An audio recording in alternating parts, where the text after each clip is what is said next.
Hey,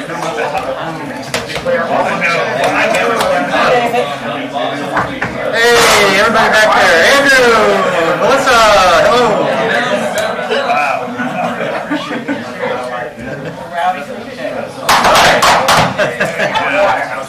There is a fly up here somewhere.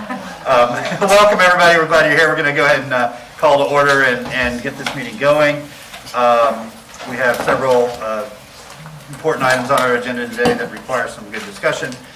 So with that, we are going to go ahead and ask for a motion to adopt our agenda. Is there a second? Motion and second to adopt our agenda. All in favor say aye. Aye. All opposed? That motion passes unanimously.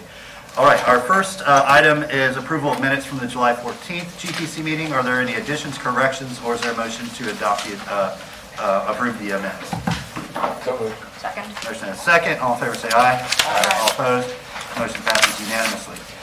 Okay, first discussion item, open container discussion and direction. This is a follow-up from a meeting we had a few months ago. So Madam Manager, I'll turn it over to you. Thank you, Mr. Mayor. Several months or so ago, we did discuss this item, and it was referred back to staff to consult with the Attorney's Office in terms of bringing back the original item on open container. We did meet, we have some suggestions to put on the table this afternoon, and Mr. Persons going to lay it out for us. Okay, thank you. Mr. Persons, welcome. Thank you. Andrew Persons, Director of Sustainable Development. In your agenda item description, we, I think, tried to cover essentially the discussion after the Commission's direction.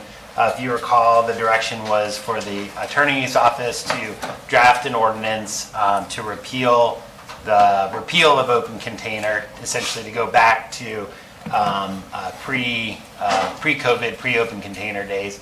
That is one of the attachments in your backup, which is a full repeal where we would reinstate all of your open container requirements that were there in place. The Commission at the meeting also discussed the possibility of allowing some limited open container or allowing some flexibility with that. There was some discussion about a permit program or something along those lines. Staff from the City Manager's Office and the Office of Equity and Inclusion, we met, we discussed a couple of the different options.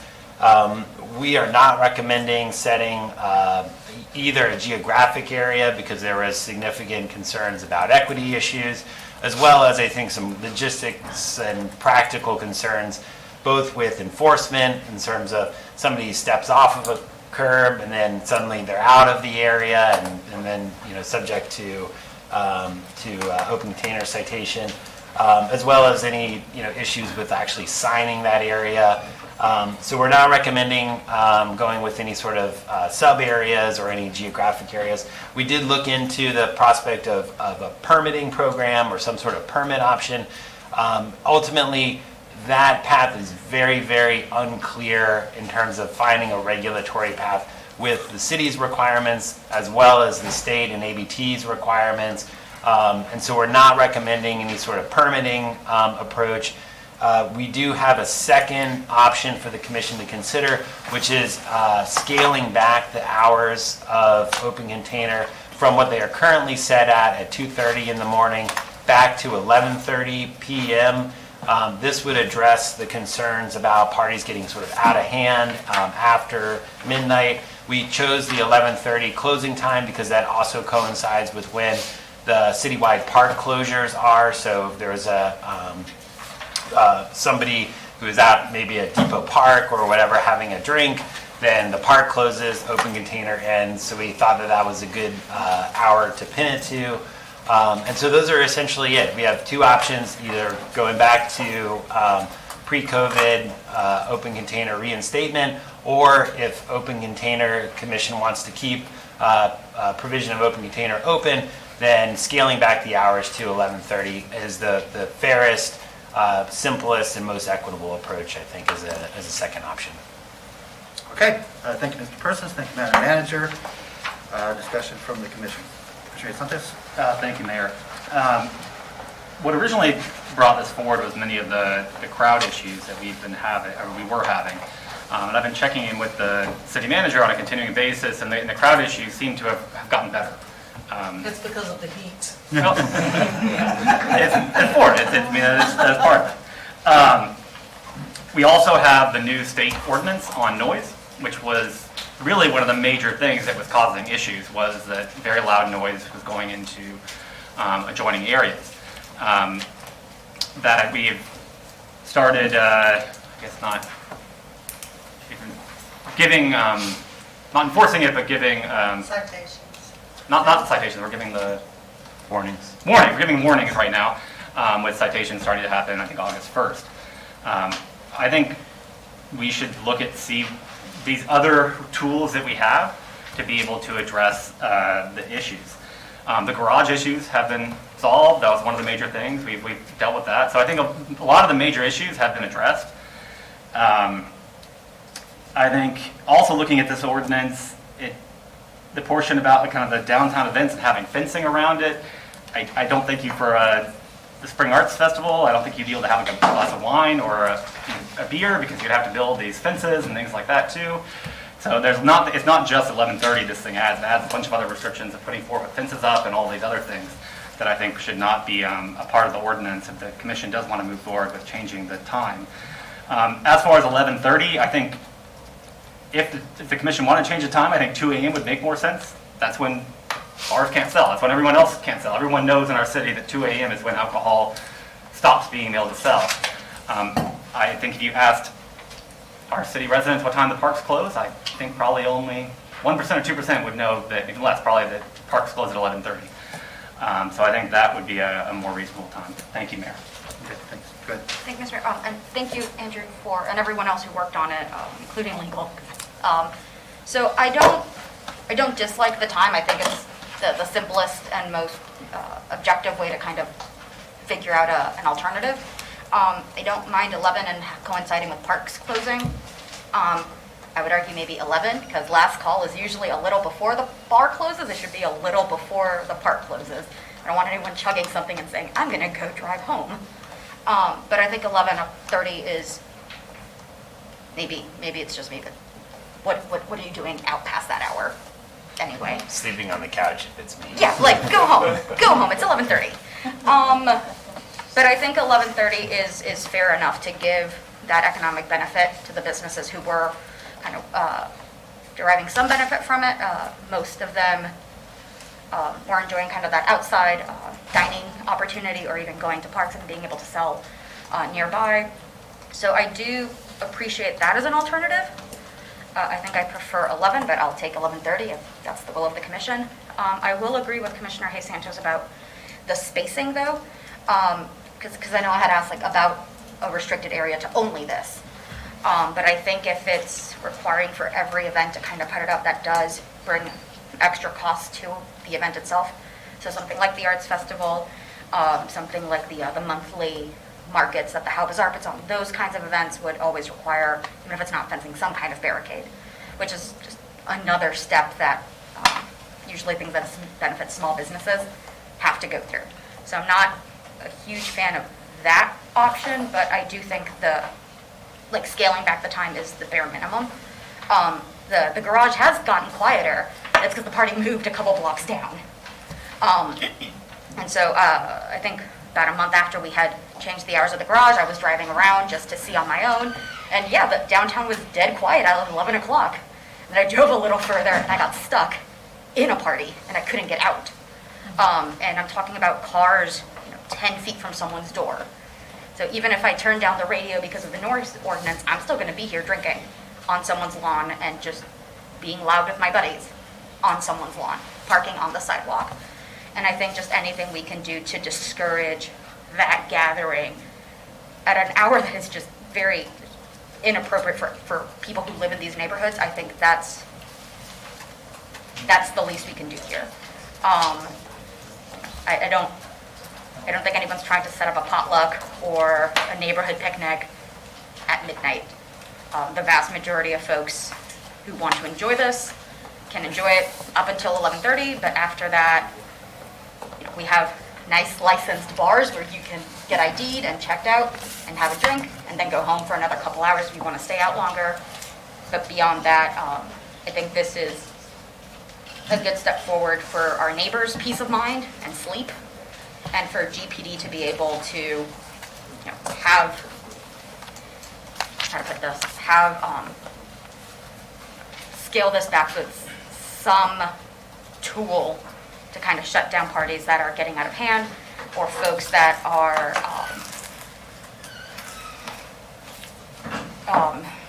setting up impromptu parties in neighborhood areas. They're not from there. They're just setting up there because they can't park in the garage. So I think this gives a tool to GPD, it gives some peace of mind to our neighbors, and it then frees up GPD to do their job the rest of the night. So I'm good moving forward with this if we remove the special event permit restricting portion. And I'm trying to find what part that is, and I know it's the one with the map, but I can't remember what page it is. Mr. Mayor? Page 6, I think? If I may, yeah, I think, so, I think a couple things. So the alcohol permit section of the ordinance, that was struck through when this was repealed. And I don't think we have any issue with striking that out. We still have the ability as the city to impose permit conditions separately from the ordinance, so I don't think that there's anything that we're sort of losing by striking that out. And then the sort of next steps, depending on commission direction, we would still need to bring back the ordinance at a regular hearing for any revisions, if that's the will of the commission. So there would be still time to make any changes to that. Thank you, Mr. Mayor. Okay, thank you. Anybody else? Dave? Yeah, I just have some questions. So if the commission decides to reinstate this ordinance, what is the effect going to be on the streetery program? Andrew? So essentially, we have several businesses that are within the streetery area. Right now, because we don't have open container laws, essentially anyone who is, getting served in those locations can, take their drink and, walk around anywhere essentially. One potential, sort of weird outcome if the commission were to reinstate, the full open container law again, those businesses may have their outdoor area where they're allowed to serve in where the customers are sitting, but they would actually have to extend that through their ABT permit to include that. So you could end up with this weird situation where you have a business with outdoor seating, which is perfectly allowed, somebody, having a drink, but they can't walk outside of that area, even though if we kept the streetery in place, the whole road would be closed. It would be a very weird situation for a patron to come and be like, well, I gotta stay within this imaginary line. I can't walk, out here where the city's closed the street essentially because now I'm in violation of the law. So it would be a little bit weird if we did one thing and then kept the streetery in place. Yeah, thank you for that. That is sort of what I expected to hear, because the whole problem with the ordinance in the first place has been selective enforcement. All the discretion is upon the responding officers. The officers get to decide whether or not they're going to enforce this law, whether they're going to ticket someone. And my concern is if we go down the path of permitting, if we go down the path of it's okay in some places and not some others. I mean, from what I've heard from the commission, it sounds like we're trying to curb certain behavior, but it sounds as though we are risking people who are just trying to make our downtown a better place. And this commission set up the streetery program through the request of businesses to assist them. So I think we're just making things very difficult for downtown. I think this would be a step backwards. I think it would be a mistake. And I really don't want to see the commission move forward on this. I think y'all's heart is in the right place. Y'all want to address the issue of overcrowding, of noise, of folks who can't handle their fair share. But, those issues existed long before we repealed the open container ordinance. And so, I think this is just a step that is unnecessary. It's not going to solve the issues that you're trying to solve. You're going to continue to receive these complaints. You're going to continue to see these issues. And on top of it, you're going to be penalizing the folks downtown who have been trying really, really hard to revitalize a space that basically went dead during quarantine. So we really have to, I really want us to at least not give direction to bring back an ordinance, because I don't think we've addressed that issue well enough of what are we going to do about the businesses who have been benefiting from the repeal, and how it's revitalized our downtown and how much attention we're paying to downtown now. So like I said, I think y'all's hearts are in the right place, but I don't think this is really going to actually address the issue. I've not seen evidence that it will. Thank you. Thank you. Commissioner Chestnut? Thank you, Mr. Mayor. How many other cities have we looked at and exploring this? I think I'd like more information before asking for an ordinance, but if we could look at other college cities in Florida. Everybody likes to compare Gainesville to Athens. I'd like to know what's happening there. But I think I would like more information before proceeding, Mr. Mayor. Okay. That's a fair request. Commissioner Gordon? Thank you, Mr. Mayor. So yes, I'm interested in hearing what the public has to say about it, but I would like to know more about what other towns do that are like us. And there's really only one in Florida that's like us. But I'm interested in folks who have tried something and had success with it. I love the streeteries. I think it's a great concept. But to be exceptionally clear, what I was trying to solve with this when we had the discussion a couple months ago was less about downtown than about neighborhoods. Because we have had significant problems in neighborhoods that maybe it was coincidental, but the real issues started when we repealed the TAN. So that's my greater concern. The question is, how do we solve that and make downtown and maintain the streeteries downtown? That's my question. That's what I'm looking to solve. It's about the neighborhoods because they have experienced significant problems. And maybe they're coincidental, but I don't think they are. So that's what I'm trying to solve and have been trying to solve with this. But yes, getting more information certainly is better. I don't feel at this point like I'm ready to make a recommendation. I wish that I was. I would love to get this moved on and done, but I'm not there right now. I'm really interested in hearing what the public has to say though. Thank you. Thank you. Commissioner Walker? Thank you so much, Mr. Mayor. So like many of my colleagues, I'm not ready to make a decision or a recommendation today either. And very much concerned about the neighborhoods, but I also want to make it very clear that I am also concerned about the public safety issue. I'm concerned about the police department. The police department that told us at the very beginning when we started having these conversations recently that they are already overburdened and unfortunately understaffed. And if I think we look at when this was first brought, unfortunately we have even fewer police officers now than we did then. So I'm hoping that we won't make a decision today and that whatever conversations, hopefully more conversations will ensue in the future that not only include the community but also that include the police department. Because at the end of the day, whatever happens in terms of enforcement is going to depend on them and the resources that they have. I don't want to put our community or our police department in harm's way with anything or in any way. And I think that their voice is essential in terms of helping us chart a path forward with whatever we do. Whether it is moving forward with some variation of this, which I think everybody knows where I stood from the very beginning.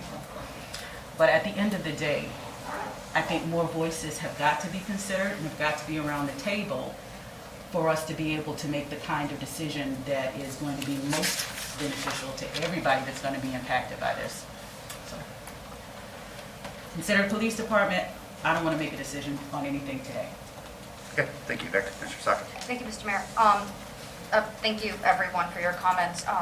Mr. Person, you said that this proposal would be citywide, so we're not picking any one area to enforce. So Correct. it's just scaled back everywhere. There would still be equal access to this opportunity for all businesses. Correct. Okay. Do you know, I don't get out much, do you know if any of the spaces, any of the businesses right on the streetery, exclusively on the streetery, if that's the issue, do you know if any of them, I think some of the folks are here, are open past 11:30? I assume so, but I think, as you said, some of them are here. They've been probably with us. Okay. So I'd be interested, like, by how much more? Yeah, I'm guessing probably 2. And, Yeah, we'll let them Yeah. speak to. yeah, but that's a question I'd be interested, just how much later than that? Because at the end, I do also think about those folks who, I recall last time, one of our tenants, who we are responsible for, said, I have to clean up broken bottles, I have to clean up just everything. And that's why when I first made this motion months ago, I said, I want all staff. I don't want just planning and GPD, and I want public works, I want solid waste. I want everyone here because it's more than just folks are partying here. It's a lighting issue, it's a trash issue, it's just every kind of department really should have weighed in on the suggestions. And I'm assuming that's what happened. Yes. That everyone kind of gave their view on it, and this was the best objective option that could be presented to us. Exactly. Might not be the one that everyone wants and everyone's 100% happy with, but you can't make everyone 100% happy. So I can count and I can see that it will not have support, but I also don't like doing nothing. I don't like doing nothing, but just sitting here and saying, it's bad, we should do something, but let's do exactly nothing is a terrible choice. I'd rather try something, and if it doesn't work, we think of something else, but I'd rather try something when the thing we have isn't working, and this isn't working. Yeah, downtown's fine now, allegedly, but if you go down a couple blocks, there are people sending us emails about how they can't sleep. We have officers who are somehow in a worse situation than when we were at the streetery and downtown in those parking lots. That doesn't help anyone. It did get a lot of trouble out of the garage, that's a good thing, but it doesn't solve the problem.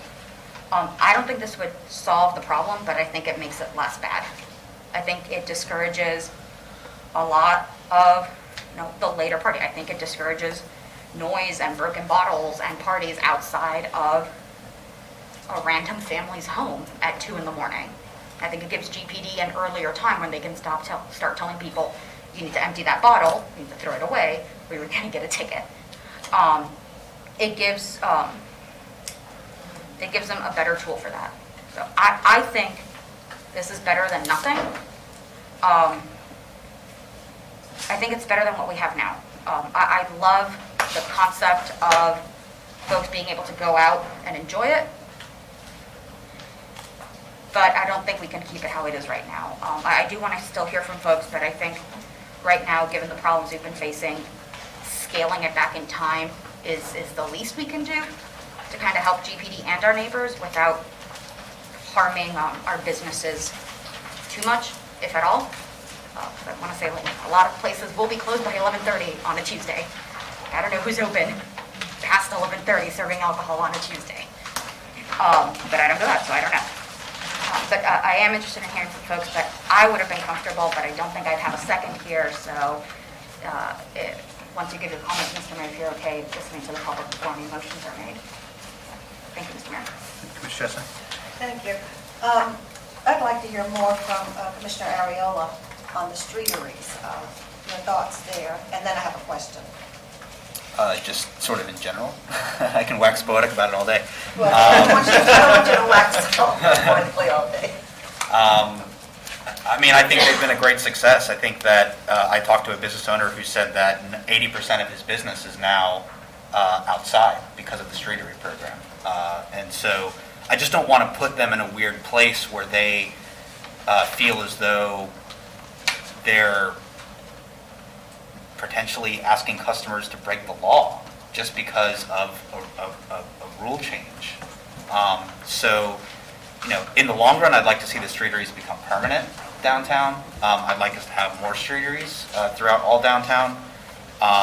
And if we have a difficult understanding between businesses, employees, and customers about where you can legally be holding an alcoholic beverage of any kind, I just think that puts us in a really, I think that puts them in a difficult place. I think it puts us in a difficult place in explaining it. I mean, you heard our own staff said, oh, this is sort of a weird area. I don't want that. I don't want this is a weird area to be the official statement of the city of Gainesville. So I think that we have work to do. Like I said, I think that there is, I suggested we, prohibit containers in parking garages and parking lots. I think there are things that we can do that can curb some of the negative behavior that I'm hearing from the commission, from the community. But I don't think the solution is to just reinstate it. I think if we take no action today, so what is exactly in place if we take no action today? Essentially, exactly as it is today, where there's no change. I did want to mention just about the streetery. There will be a discussion on your August 4th meeting in the morning on the streetery specifically. Okay. And Commissioner, even if we did take action today, there would not be a change for Correct. at least 6 weeks. Okay. Because we need to, it's an ordinance, it's first and second reading, we've got a recess in there. So, I mean, Okay.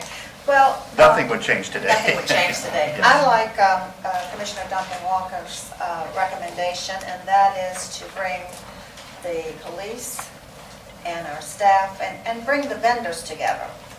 Again, perhaps if they've been together, but bring them back together so we can hear from them as to what they think is best. And I really want information from college towns.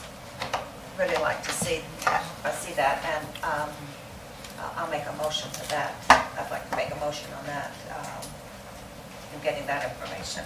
Okay. So, Mr. Mayor, the only component that we really have not included here would be the vendors. The police department has been a core part of that, of course, along with the city attorney's office and Mr. Libby. So we would just need to bring the vendors in to just kind of form this out more. Okay, Yeah. thank you. I want to see that. Very Thank good, you. thank you. Commissioner Santos. Thank you, Mayor. So one of the things that kind of brought up with the police department was they needed tools to deal with these issues. And the city, you're saying the city hasn't done anything, and we're taking no action, but we have. We have new cleanup. We have cleanup 7 days a week now. That wasn't there before. We have a new state law on noise ordinance. You can't be loud more than 25 feet in a car. That's a very big difference in a law. And we've only been giving warnings for 28 days now, and we'll start enforcing it in a couple days. I think Commissioner Earl brought up, we should look at all these different tools we have. Let's exhaust these other tools before we take more drastic action. And I think the noise ordinance that's a very, very strong noise ordinance that will, I think, significantly make it better. People will not have loud parties and loud driving around neighborhoods with that ordinance. I'll let you know when school starts. Yeah, and I mean, it's 25, well, people could do it in the house, but not the driving around, which has been the issue. And we have been having these issues before. I mean, before this, one of the constant complaints was loud parties and driving around throughout the city. When I was in college, I remember going to lots of parties in neighborhoods and causing a lot of, it was not nice. But we didn't have the ordinance, and we didn't have open container down in areas and stuff like that. And we would have gone downtown instead of going to a party if we had that. The busiest our downtown is at 11:30, 12, 1 o'clock at night. There are thousands of people there. It is way busier than any time we have during the day. Well, I mean, that's our downtown. I don't think that's a problem. That's our downtown. I mean, we have thousands of people in our city who want to partake, and they want to have fun in different ways. And that's the city that we are when the university moved here. I mean, we're not the villages. We are, and I think that what comes of that is, If you've never been, they do party hard. they I'm sorry. I take that party, probably more than we do. But that's not our jurisdiction, so. We get some information back on the village. And so to Commissioner Ariel's point on downtown and supporting our downtown does compete with other areas of the city. And one of those areas is Celebration Point, which is seeing a lot of usage, and a lot of the people who would have come downtown are now going there from the west. They allow open container there throughout the area. And so we are competing. So by not having the same kind of things in both places, we make our downtown at a disadvantage. So I think we need to look at all things and just in terms of that. Thank you, Mayor. Hardy? Thank you, Mr. Mayor. So what we're doing here is talking about 5 or 6 different issues, as if they're all one thing, and they're not one thing. We're talking about downtown management, and we absolutely need to think of downtown separately, because downtown is not the same as every other neighborhood in Gainesville. And it needs different resources and different thinking on it. What we're not talking enough about is how any of this affects neighborhoods. Maybe the noise ordinance, the noise statute will change things.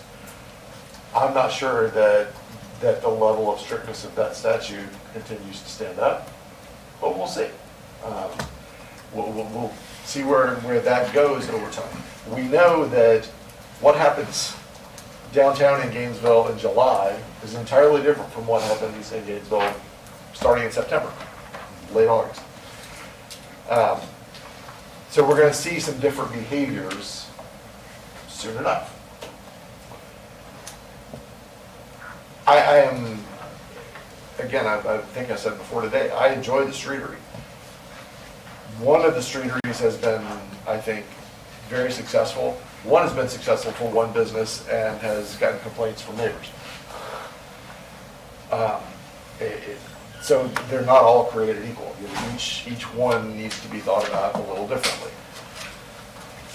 So that's a whole other thing that we're going to talk about next week. And I think that's a really useful discussion. And it's part of, it affects what we're talking about here, but it's not all of what we're talking about here. So yes, I support going to find more information, and I really do want to hear what bar and restaurant owners have to say about the things that are before us now and potentially on the table before we take action. So, but let's be careful about trying to solve every issue with an open container ordinance, because they're not all the same thing. Mr. Merrick, it is a good opportunity to plug. Not only will you talk about streetery on the 4th, you'll also be talking about the final adoption of your downtown strategic plan, which also, Right.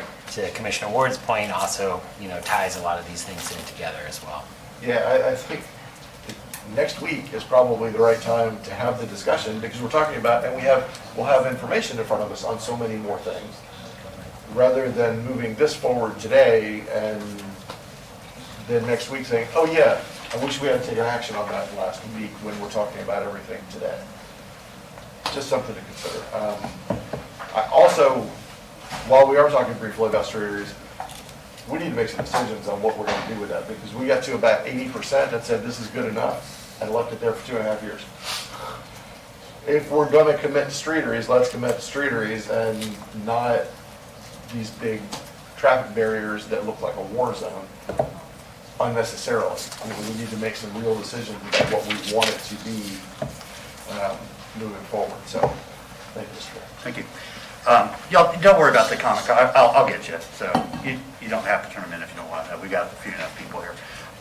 Okay, I'm gonna start with an anecdote. I'm gonna follow by a historical reference, and then we'll go to the public. I'm okay getting more information. I'm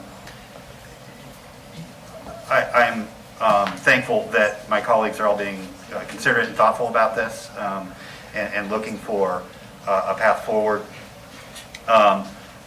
Just a couple nights ago, I'm in my living room reading, sort of before dusk, after dinner, before dusk. Two of our neighborhood families met up and were strolling around the neighborhood with their young kids and themselves, and they had beverages in their hand. They were adult beverages. They were not disturbing anybody. They were having a great time. They were enjoying the weather. They were not a nuisance or a bother to anybody. It's not what's in the container that's the problem. It's the other disruptive and ancillary activities that people call us about.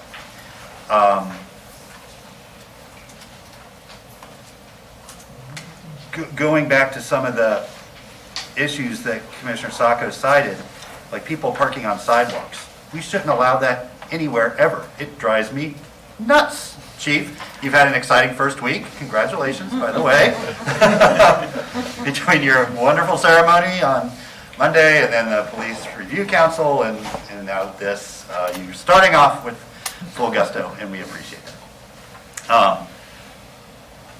Noise should not be tolerated where it's disturbing other people. It's, when I used to teach, when we get into, constitutional law and First Amendment rights, it's the old, fist in the nose. My right to extend my fist ends where your nose begins, right? Your right to listen to whatever music you want ends where you're forcing me to listen to it as well. So there are many enforcement tools that can help us protect neighborhood integrity and keep the peace without implementing more layers of law that historically have been used discriminatorily. When we look at the history of the last several years of this, it has overwhelmingly been enforced against black and brown men and against the homeless. And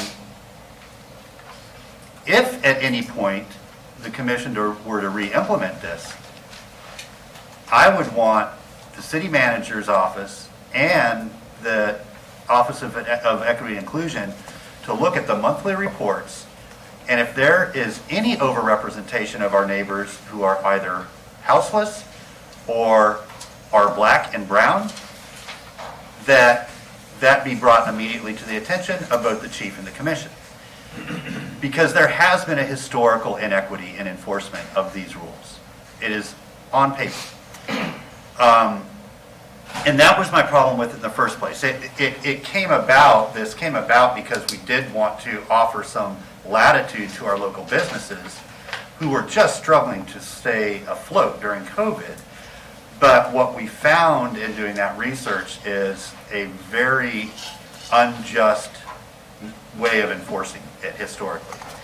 And so more information I'm fine with. I'm even willing to consider an earlier cutoff time. I think that there could be ways to make that work. But at the end of the day, it's not the open container. It's the other highly disruptive behaviors that we do have rules against, and there are ways to enforce, and we need to focus on those. And that's what's going to make a difference in our neighborhoods without adversely affecting any one particular group of people or any one sort of geographical area of our city unfairly. So that I think should be our North Star.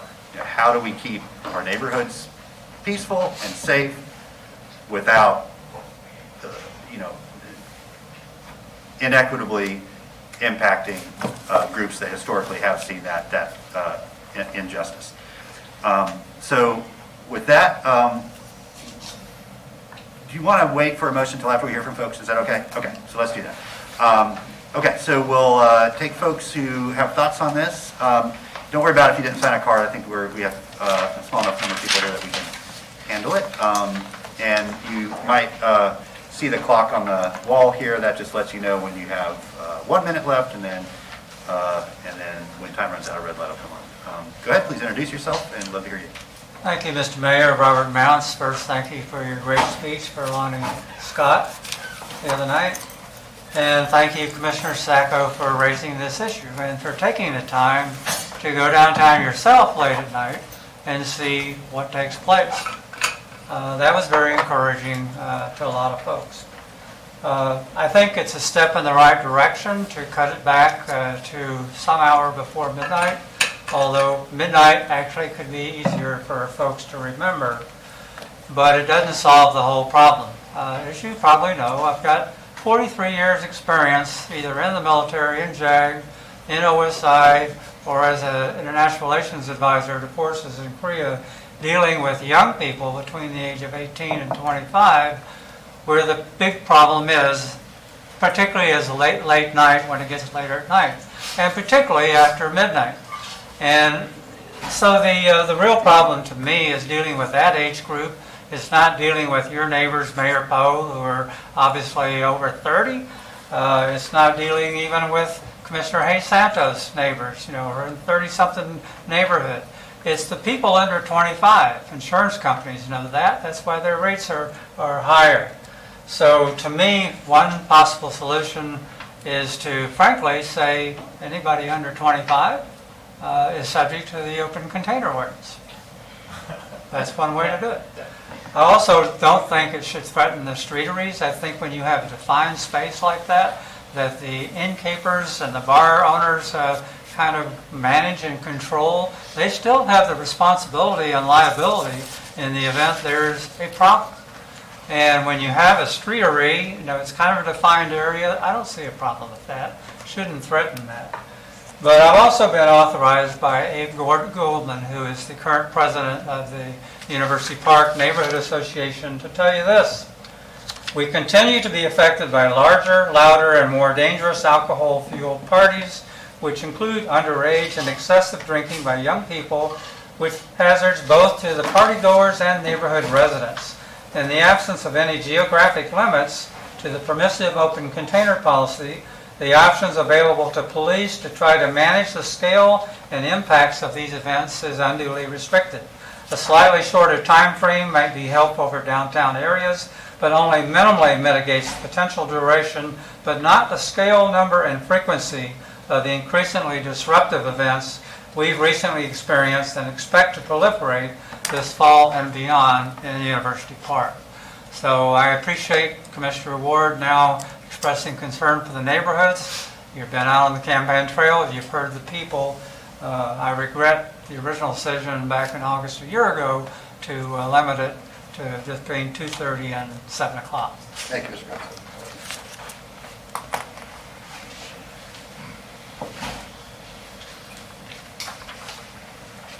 I'm Jack Carter. This is part 2 of the last speech that I made when I came up here the last time this item was before this commission. Most cities, because of the negative impact that drinking on public property has, limit the area in which this activity is legal to do so. Because this ordinance allows public drinking on city property citywide, it should be rescinded or placed on a voter referendum where the voters will have a chance to decide whether or not they want this current ordinance in the city of Gainesville. Thank you very much. Thank you.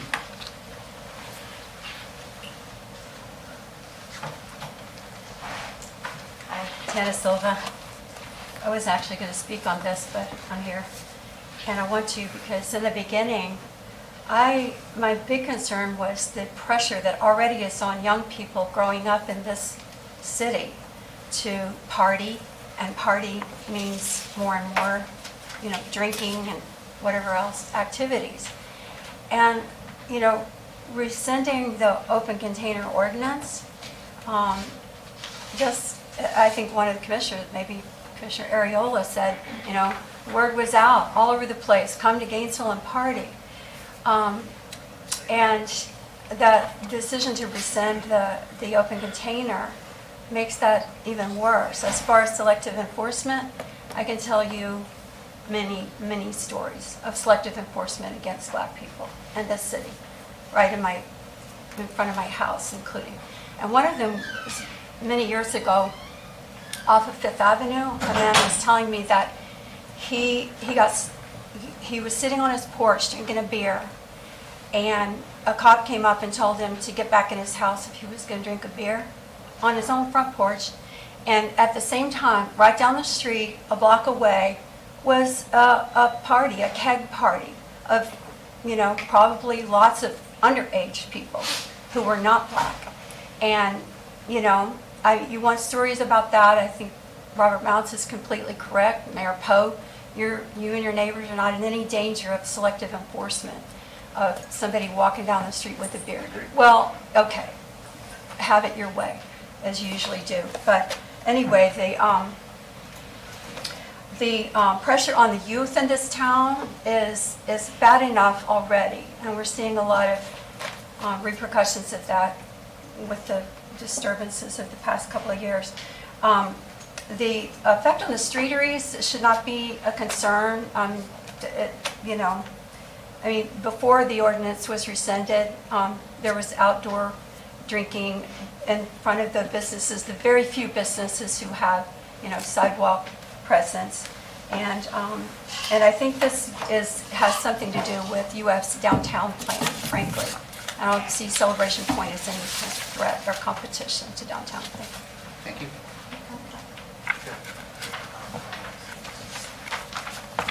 What I want to talk about, it takes more than 3 minutes, but I'm trying.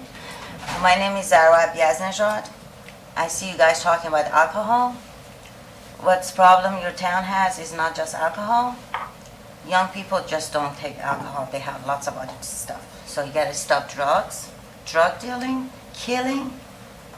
Police department have to do their job. People have to get charged with murder. 3 men killed my son. 3 years I kept quiet because everybody says they are charging them and they're going to get in trouble because we have a lot of proof. With a lot of evidence and proof, they still flee. One of them got charged 10 years, not for the murder he done. All I got was, sorry, I harmed your family. No. You guys have to do the job. I am sorry. I am a mother hurts. I cannot keep quiet no more. Alcohol goes with drugs, guns, stealing from the police officers' cars. Mr. Chief, call me. I want to sit you with you. need to address to me, okay? Okay. I am angry. I'm sorry. I am. That's okay, just address to me. This is wrong. These people have to bring to justice. I want justice for my son. They kept me quiet. Why? If you talk about race, I feel discriminated. My son grew up here. They were making fun of his being Muslim Christian. Why? He could be anything. I didn't force him to be Muslim. He became Christian freely. This is free country. That's why I'm here. When they're talking about town, community, you're right, I agree with you. It started with the community. My son said police scared to go to there. Why? Why my son has to say that? Because he sees it. They shoot him from the back. When he said, I don't want to do anything with you guys, they shoot him from the back. He didn't want to do anything with them. I kept quiet 3 years. Why? Because your town wants to have party? No. Money is not important. Life is important. My son's life is important. Please, I can't just sit down and do nothing. I'm protesting until I get justice for my son. No race. I got the best hug from Miss Duncan. I love him. My son loves black people. It has nothing to do with the race. He has a, since they brought the race, it shouldn't be about race. Justice. 3 men killed my son, happened to be black, but they have to be justice. Ma'am, thank you. I'm so terribly sorry about your. Sorry, it doesn't work, Mr. Mayor. I want action. I understand, and we can't do anything about that particular situation today. I know, but I never seen in your meeting be discussion about killing, yes, gun violence. Thank you. Safety is same. I lost my son's life. Thank you, ma'am. I'm terribly sorry about that. I really am. And we will be talking Can I have answer? What happened if happened to you guys? What would you do? Yes, ma'am. Thank you. I don't know the answer to that. I really don't. That's a terrible situation.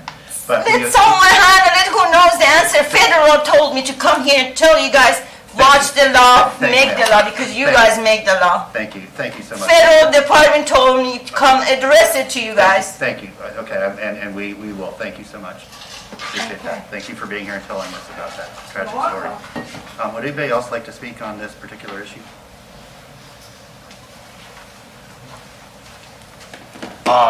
I'm Danny Hughes. I own Lucy's Downtown. I was heavily involved in the streetery program. As far as I know, I'm the first person that said out loud, let's repeal open container in a meeting. And I'm also going to predicate all of my statements on, ma'am, I don't know your story, and none of this is intended. I don't know anything about what happened to you and your son. And I don't mean to. I just want her to understand that everything I'm saying is not reflective of anything she just said. Thank you. I think that's appropriate because that was very emotional. And the overarching idea that the behavior of drinking for the utilitarian factor of getting intoxicated has to be retired. I've been saying this for 3 years. 2.5 years, since we started doing this streetery outdoor drinking in open container, I've been talking about this. The culture has drastically changed. We don't pile in bars and pile on shots of whiskey anymore. We have incredible cocktail bars. We have incredible restaurants in this town. We have great wine programs. It is more than just piling 80 proof alcohol down your throat to get drunk. There's a much larger culture around this, and I think that generally speaking, we need to, as a group, wrap our heads around that. I think that we've heard a lot about enforcement. I've been hearing about enforcement since the parking garage kind of exploded one night, but I don't see how, if we can't enforce one law, how making more ordinances makes ordinance any simpler. And I know that I brought this up before, and I know that other folks have said there's more to it, and I'd like to hear it. I've been a little bit out of the loop. I've been sick. I had COVID. Restaurants are busy, so I'm trying to kind of catching up. Equity, I heard a lot about equity, and I've heard a lot about equity since this conversation started with streetery back in 2020 in April, I believe it was. And repealing open container for us means that to remain equitable, that the street closures in Midtown and open container and during game days would have to go away if you want to talk about fairness and equity. And I think that's something that I brought up many times. I've gotten some blank stares a couple times. I don't know what the answer is there, but it's something that I think is important. The time limits on it, I don't know. I mean, we're up until midnight most nights. Sometimes we're up until 1. Our neighbors are up until 2. Sometimes we close at 11. We're allowed to stay up until 2. We don't do that because our clientele leaves at 11:30 or 12. How this affects everyone, there's other people in this room that have other establishments that are open later than mine, and it might affect theirs wildly different. And brought it up, we got 80% of the way there. Instead of trying to commission a committee and a group to vote on things and allocate a budget, just let us finish the street. I'll do it. You just have to tell me it's okay for me to do it. I've asked to paint those barricades a number of times. I've been told no. Part of the situation is beautification, but the real issue, I think, when you're talking about what we're doing and why we're doing it here is not what, but who.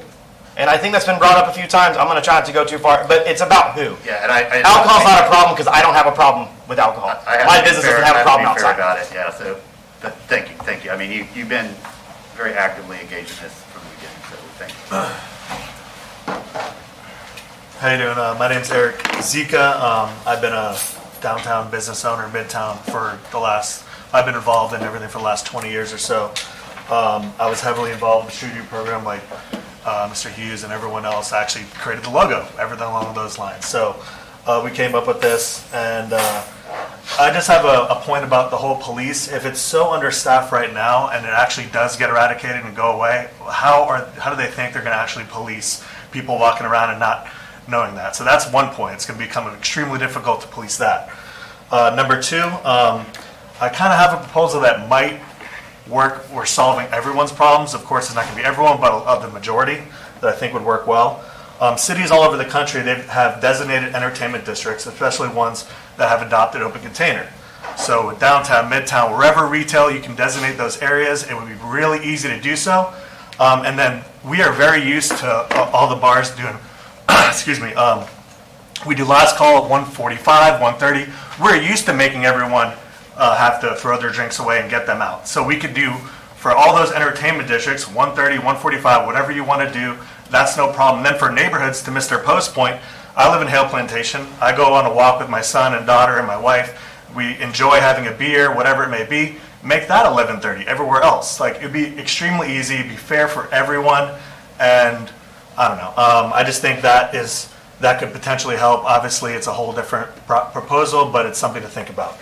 And then also, with the whole COVID thing, I mean, who knows when that's going to end? It's rampant again. People are getting it all over. So, like, we can't just blindly end everything with all of these issues still up in arms. I mean, we've all lost so much money as it is. That could happen again. We don't know what's going to happen. So I think we just have to, you know, really think about it and make the proper decisions for everyone. Thank you. Anybody else? Anybody else for this topic? I do have just real quick, Athens, Georgia, and College Station, Texas, both have open container. Thanks. And they're analogous. Thanks, Cindy. Yeah, I'll, yeah, I actually have a monthly call with mayors from both those cities as well as a few others, so I can ask them to share their experiences with us. Good. Hi there, Kim Tanzer, and I'm here for the next issue, but I feel compelled to speak. First of all, I'd like to thank Commissioner Sacco for taking on a difficult issue and for being responsive, as I understand it, to our police department, which seems to be stressed to the breaking point for many reasons, not only this reason, but also this reason. I go downtown quite a bit for lunch, for dinner, including to restaurants in the Streetery area, and maybe because I usually leave by 10 o'clock, I very rarely see anyone, not anyone, but very many people. I also attend restaurants and other things in dozens of downtowns throughout the United States, and as you recall, Emiliano's had drinking and eating on the sidewalk across the street for decades. And we have wide sidewalks where the restaurants that are affected downtown are now. So I don't understand why they just can't put tables out on the sidewalks as other places do in other cities. I guess what strikes me about this conversation is how much effort the city is making to clean up after people who are drunk, to protect citizens who are being threatened with violence apparently because of drunkenness and so forth. I know we have a lot of college students. We've always had a lot of college students. I've always lived in college towns, and the degree of, I don't know, contributing to the worst impulses of kids who are in their 20s or now in their 30s or maybe their 40s is really striking here. I think that if you want downtown to be vibrant for a variety of people, it needs to be appealing to people from the age of 2 to the age of 80 or 90. And what you seem to be doing is really cultivating a group of people who come out after 10 o'clock at night and stay until they're too drunk to walk home, I guess, at 2 in the morning or something like that. I hope you'll consider what making a good town looks like. And I travel to a lot of them, as I know many of you do, and the kind of culture that you're creating here is not one I've seen anywhere else before. Thank you. Anybody else?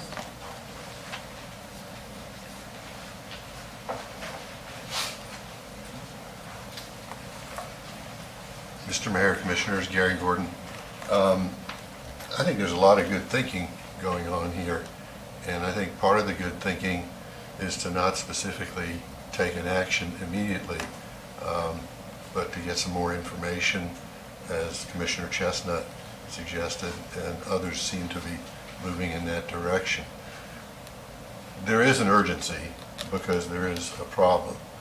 In talking with the chief before the meeting, I think a distinction can be made between the Home Depot parking lot at 2 in the morning and downtown at midnight. He was telling me about a party that was going on in that parking lot, or the parking lot at Wawa on 13th Street. I mean, there are places, and cities do this all over, that say, in the one of the previous speakers, entertainment districts, areas where certain things are accepted within reason, within regulation, and other areas where it's just not acceptable. I live in a neighborhood that's quiet, but I don't live that far from that Home Depot. So I was surprised to even hear about that, and I certainly would have been surprised to drive by there. many of you know I used to be a musician. I used to play in all these places downtown. Well, most of them don't exist anymore. They've turned over. I only saw in the whole time I was playing music one fight. In the whole time I was doing that. Another time I stepped out of a bar that was on University Avenue. I was playing there, stepped out with a Coca-Cola. Cop pulled up. You got to get rid of that drink. It's Coca-Cola. Pour it out. So I poured it out. You know, there are reasonable regulations that can be enacted. And changing the time to an earlier time in certain areas to match with the park closures, 11:30, as one person suggested, around the community might be a good idea. Determining certain entertainment districts where it can go a little bit later, but not necessarily until 1:30 or 2 in the morning, that might be reasonable also. I think you've heard a lot of good thinking, and I don't know if I've contributed to it, but it's important that you hear what everybody is saying. The streeteries are very popular, but people want downtown to be safe as well as enjoyable for a certain age group. So keep that all in mind, and maybe something will come back in a couple of weeks and we'll have a better idea. Thank you. Thank you. Anybody else for this topic?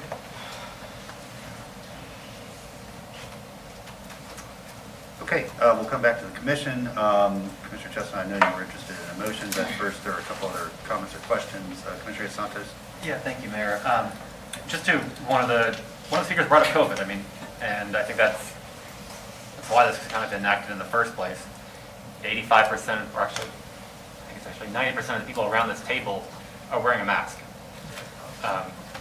COVID it's still here. And nothing gets. I'm just pointing that we have.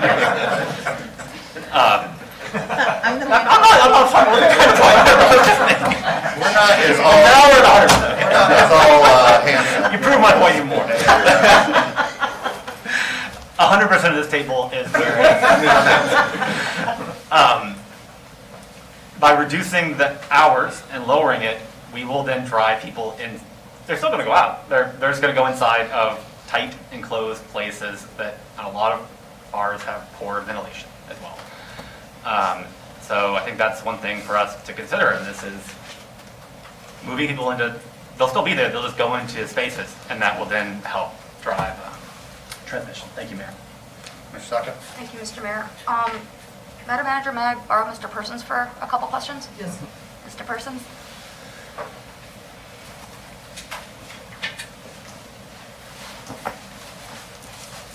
Hi. So some of our neighbors mentioned a couple things, and I think I know the answer, but I want to clarify them with you just because you're the expert. The restaurants that have service outside on sidewalks, that's through regulation of ABT, I think? It's not through us, it's through the state. It's both, actually. We have a sidewalk cafe regulations in the city, which allows for businesses to place outdoor tables and serve alcohol within those areas as well as food. That is actually part of their liquor license, either through like a 2 COP, which is beer and wine, or a 4 COP, or if they're a restaurant, there's a vast gamut of alcohol permits that the state issues. But essentially, with their permit, they show those outdoor areas as part of like their controlled area. And then we, as the city, we're one of the sign-offs for zoning. So it's a combination of both state and city regulations. You'd need that liquor license first. We don't just say like, go for it. Right, we could, but typically it's for a restaurant, there's always usually beer or wine that goes with that as well. So. Thank you. And as far as districts, because I know I had brought it up before, I know other places do it, and the reason we didn't go with one particular district or pockets of districts is because it would give an unfair economic advantage by the city pre-selecting which businesses could have this, I'm going to say economic benefit, as opposed to other businesses. So we are pre-selecting who gets benefit, and that's not equitable. Correct, and that was ultimately, when you set areas, there's both the sort of your winners or losers inside or outside. And then there's also logistical concern about how do you delineate those areas, both from an enforcement standpoint, again, stepping off the curb, you're in trouble, you're on the curb, you're okay, as well as, how do you sign it, how do you essentially police those limits of the area. That works at a place like Celebration Point because it's a mall. Once you leave the mall, you know you've left the mall. And Celebration Point is all generally speaking, private property as well, so. Thank you. It's not so easy to like just walk and be like, oh, continuing the city, that's beautiful. It's like, oh no, I've left the property, now it's ugly.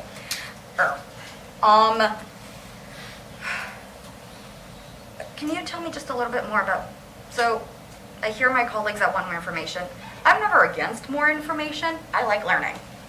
But I'm going to assume y'all didn't show up here after May with just an idea that you didn't research or compare or talk to other cities.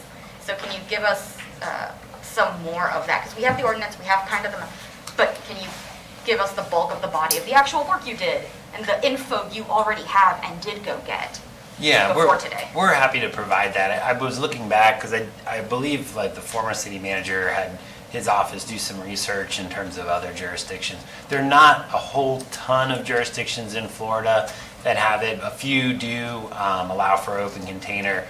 Some have it, in limited areas. But we were happy to pull that information for you. If possible, if we could have that as well, because I get the feeling we're not going to have resolution today. Sure, and I would say, ultimately, information is great. It wouldn't change at least in terms of staff's recommendation, what we presented to you today. Thank you, Mr. Persons. Sure. I think maybe you'll agree with me here, like as a professional, like this is staff's recommendation because we don't have a whole lot of other better options that we could find. Yeah, I think just, as I explained, we looked at all the different sort of options. Ultimately, from all the reasons that we talked about, from staff's perspective, if the commission decides to keep open container allowances, that looking at hours is ultimately the fairest, simplest, and most equitable way to do it, as opposed to geographic areas or trying to think through some sort of permitting type of scenario. Thank you, Mr. Persons. Mm-hmm. So yeah, to my colleagues,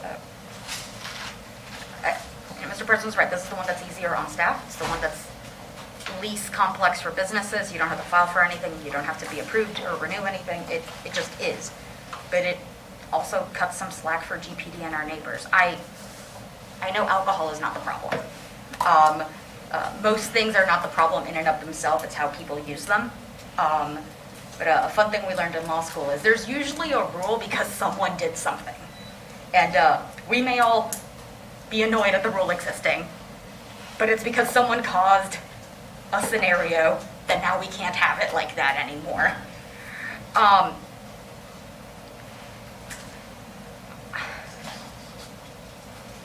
The people who are going to cram themselves into a bar at 1 in the morning are going to cram themselves into a bar in the morning. When I've gone out, these aren't people who go into a bar and then sit outside with their drink. They're bringing their own bottles out of their car and drinking in our neighborhoods. So regulating this, I do not see it as the problem, as a problem to those bars that are still operating after 11:30. Because those folks aren't going inside the bar to buy a $10 cocktail. They're holding a bottle that they already brought and are gonna enjoy. I wish we could do something today, ideally because, as you said, Mr. Mayor, it would be weeks before anything actually happens. And I had hoped that we could resolve this over the summer to have GPD in a better position before the students come back. We're currently missing 30,000 people in our city. When another 30, 40,000 people come back in, it's going to be,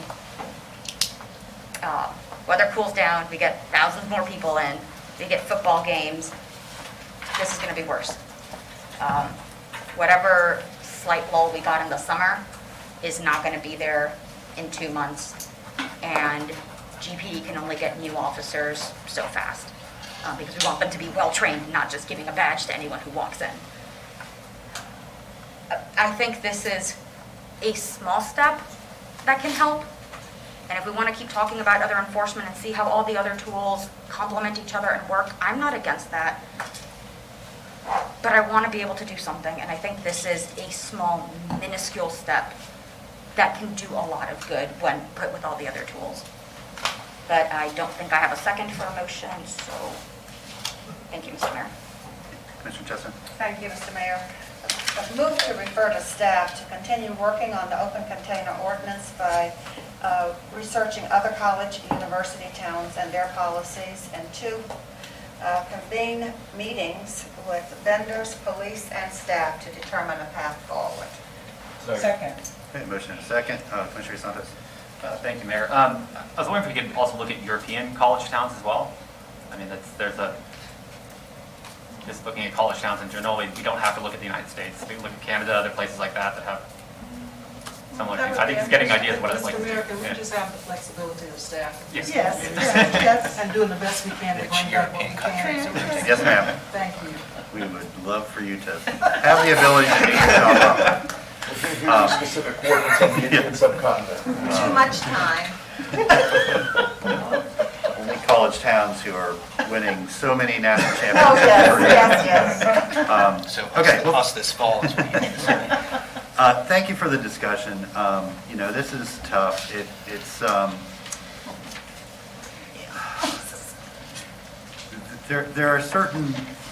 There are many things that we all assume are natural and normal because that's the way they have always been, and that's the way we've grown up with them. And so asking us to sort of get out of the way we've always experienced them and think about them differently and how they might impact our community differently is challenging. And so this is one of those things, but I hope that we can continue to be sort of open about it. And I know that staff will bring back some good information for us, so we'll look forward to that coming back. All in favor of the motion, say aye. Aye. All opposed? No. That motion passes 5-2 with Sacco and Areola and dissent. Okay, our next item is a micromobility program and RTS app update. Madam Manager. Yes, thank you, Mr. Mayor, members of the commission. Melissa McCready is here. This is an update on the micromobility program. It has been in, I think, in the mix for maybe a year. It started out as a pilot, but it really is moving into a more permanent mode. And in addition to that, the RTS app has been before the commission a couple of times. We actually discussed it a couple of weeks ago when we were talking about the budget. And there's a way forward there, but Melissa will give you an update on that as well. Great, Ms. McCready, good to have you. I'm starting with the micromobility update, and then I'll pause. If anyone has questions, feel free to stop me along the way. Happy to talk, and then I'll go into the RTS update. Perfect. So giving you the program overview, just to remind everybody, we launched last June, and we have 3 vendors who are permitted, Bird, Spin, and Veo.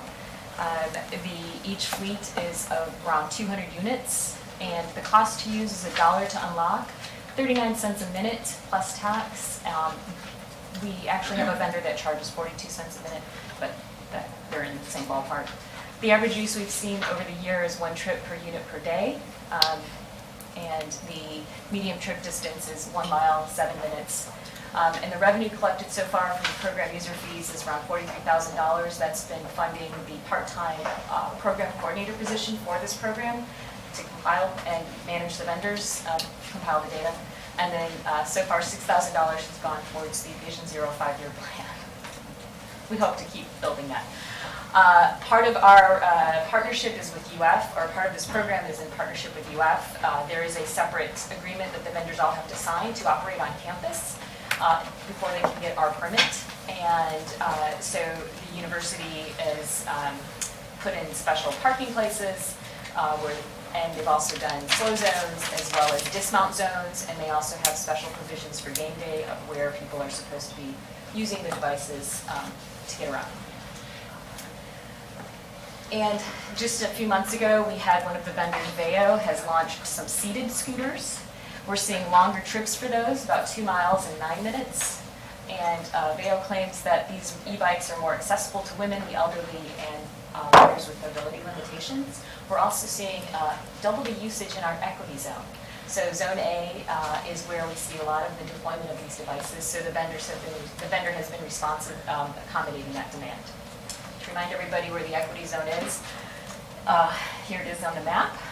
We have a minimum deployment in the permit where the vendors all have to deploy at least 10% of the units in the equity zone or in Zone A. And some of the statistics regarding that is we're seeing about 20-minute trips and about 2+ miles for the average trip. We also have the vendors all have provisions to accommodate unbanked users or users without a smartphone. So they have things like prepaid debit cards, you can do cash payment at retailers, and then also there's a text option. We've done a lot of outreach and engagement for this program from before we launched, during launch. We continue, it's an ongoing effort. This isn't something that ends.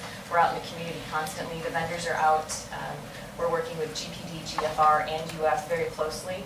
And we do all sorts of, we table at events, we have a user survey, we've got the webpage, so, and we also have an input from MyGNB.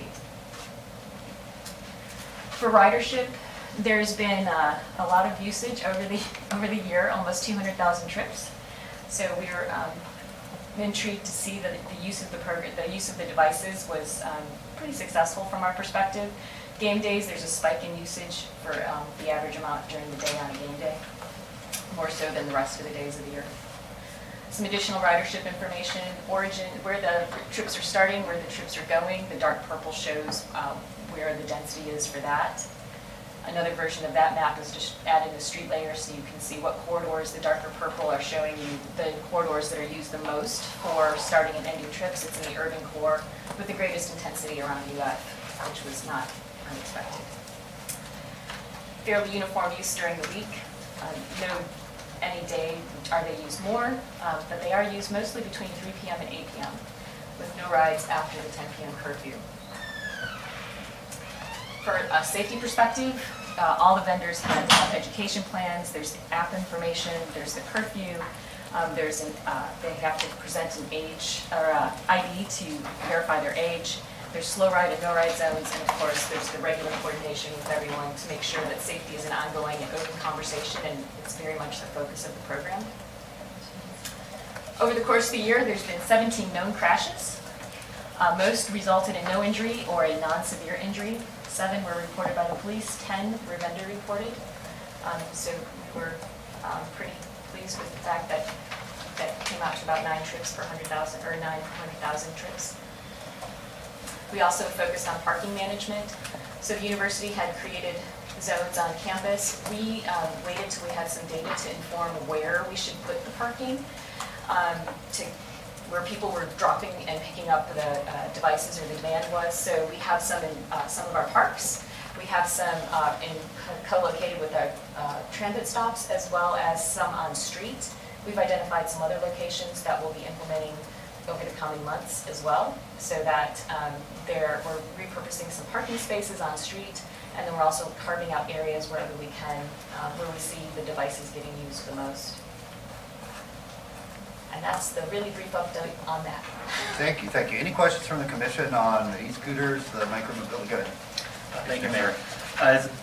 So the age verification is at 18 years old? Yes. Okay, so you could drive a massive truck, but you're not allowed to rent a scooter, is that correct? That is per the permit. Yeah. I think that's something for us to consider, that, I mean, people can drive massive Ford F-350, but they're not able to drive or rent a 60-pound scooter. So I think we should look at verification of lowering that down to at least 16 years old. We've seen it's gotten a lot of use. And I've seen a lot of youth using it too, probably illegally using it. I don't know how they're doing, but they're using some else account or something like that, but there's a demand for it, yet we're stopping people who don't have other ability to use other vehicles. I'd like to go to slide 11, where it goes to the time of use. Yeah, so on the bottom there, what you see, the 9 o'clock hour is still a heavily used hour, and then it dropped off right there at 10 o'clock. That's because we don't allow it after that time. For example, for myself, I was downtown without a car, was at dinner, wanted to head home around 10 o'clock. I wasn't able to do that. The buses aren't running at that time to go to where I live. So I had to, I took an Uber. So I had to call an Uber instead, but I would much rather have done this. It would have been better for the environment and a much nicer ride than sitting in an Uber and waiting for it. Many cities out there, I'd say probably the majority of cities, have into the later hours, and I think this map shows that there's a strong demand for it moving past 10 o'clock. So I hope those are two changes that we can consider.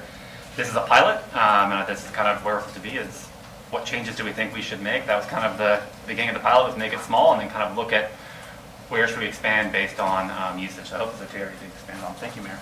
Thanks. And real quick on the under 18, but I was speaking with a group, some of the summer sling kids last summer out at Duval, and I said, what do you like? What's going on? They're like, we love the scooters. And I'm like, wait a minute. All y'all too young to ride those scooters. And I was like, how are you doing that? Like, oh, our parents,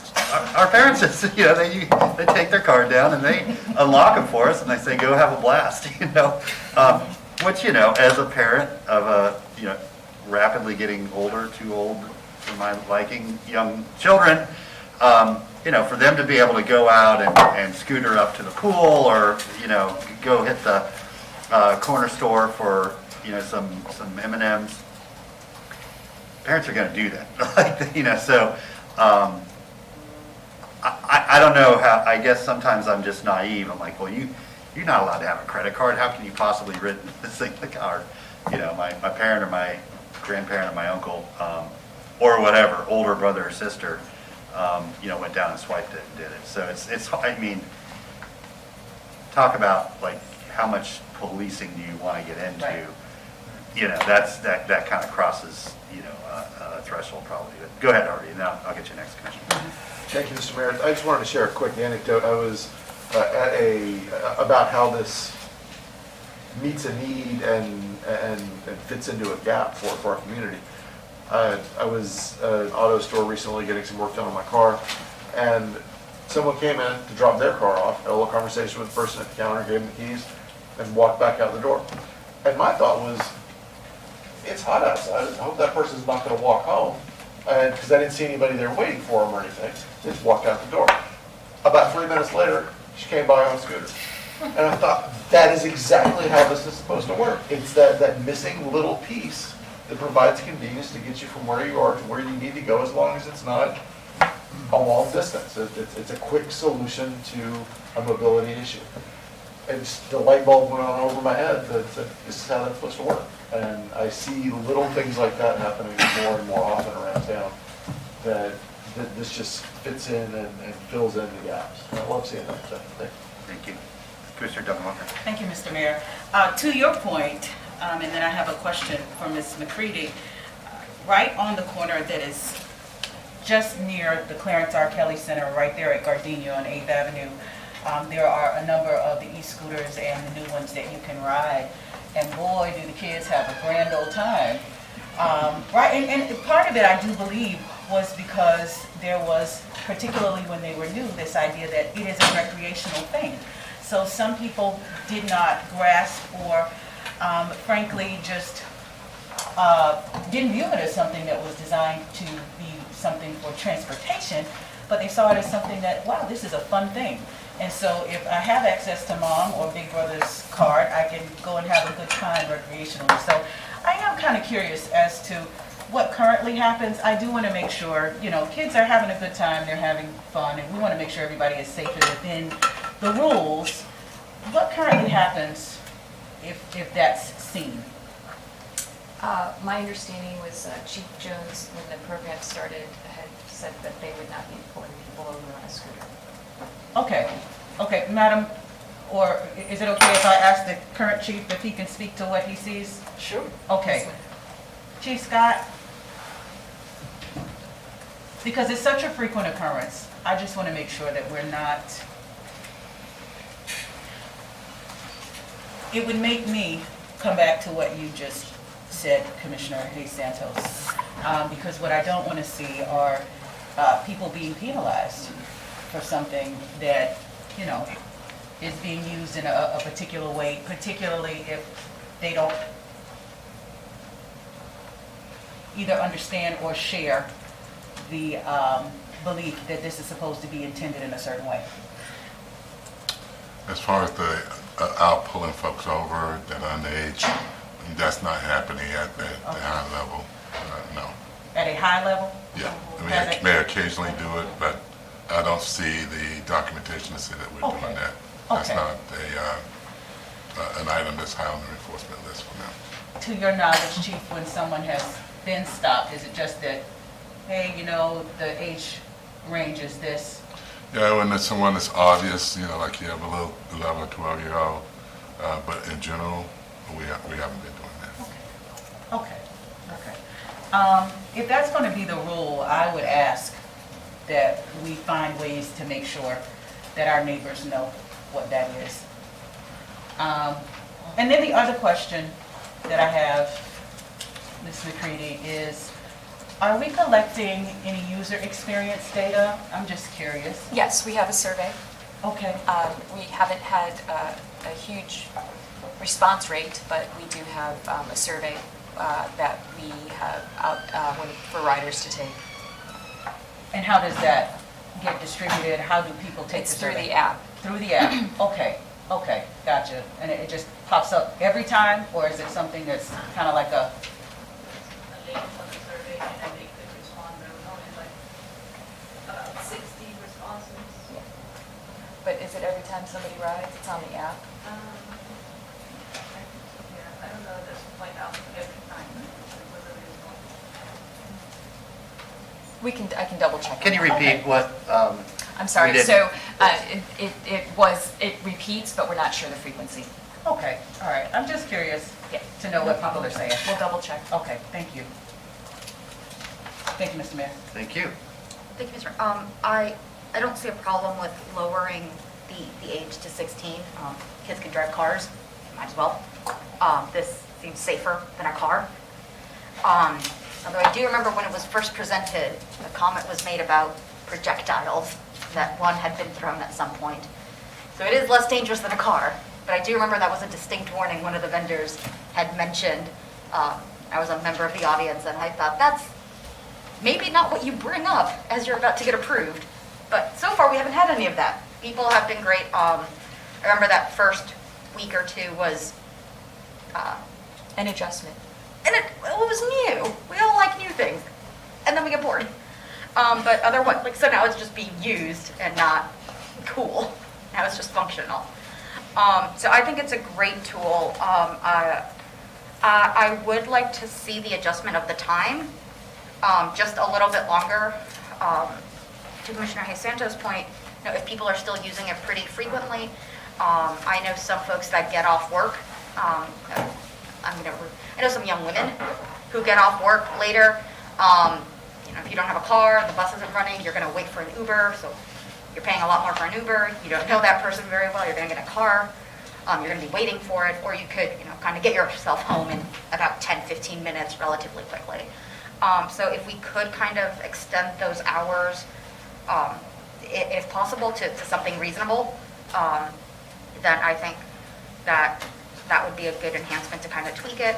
Do we have any plans moving forward for allowing more units per vendor?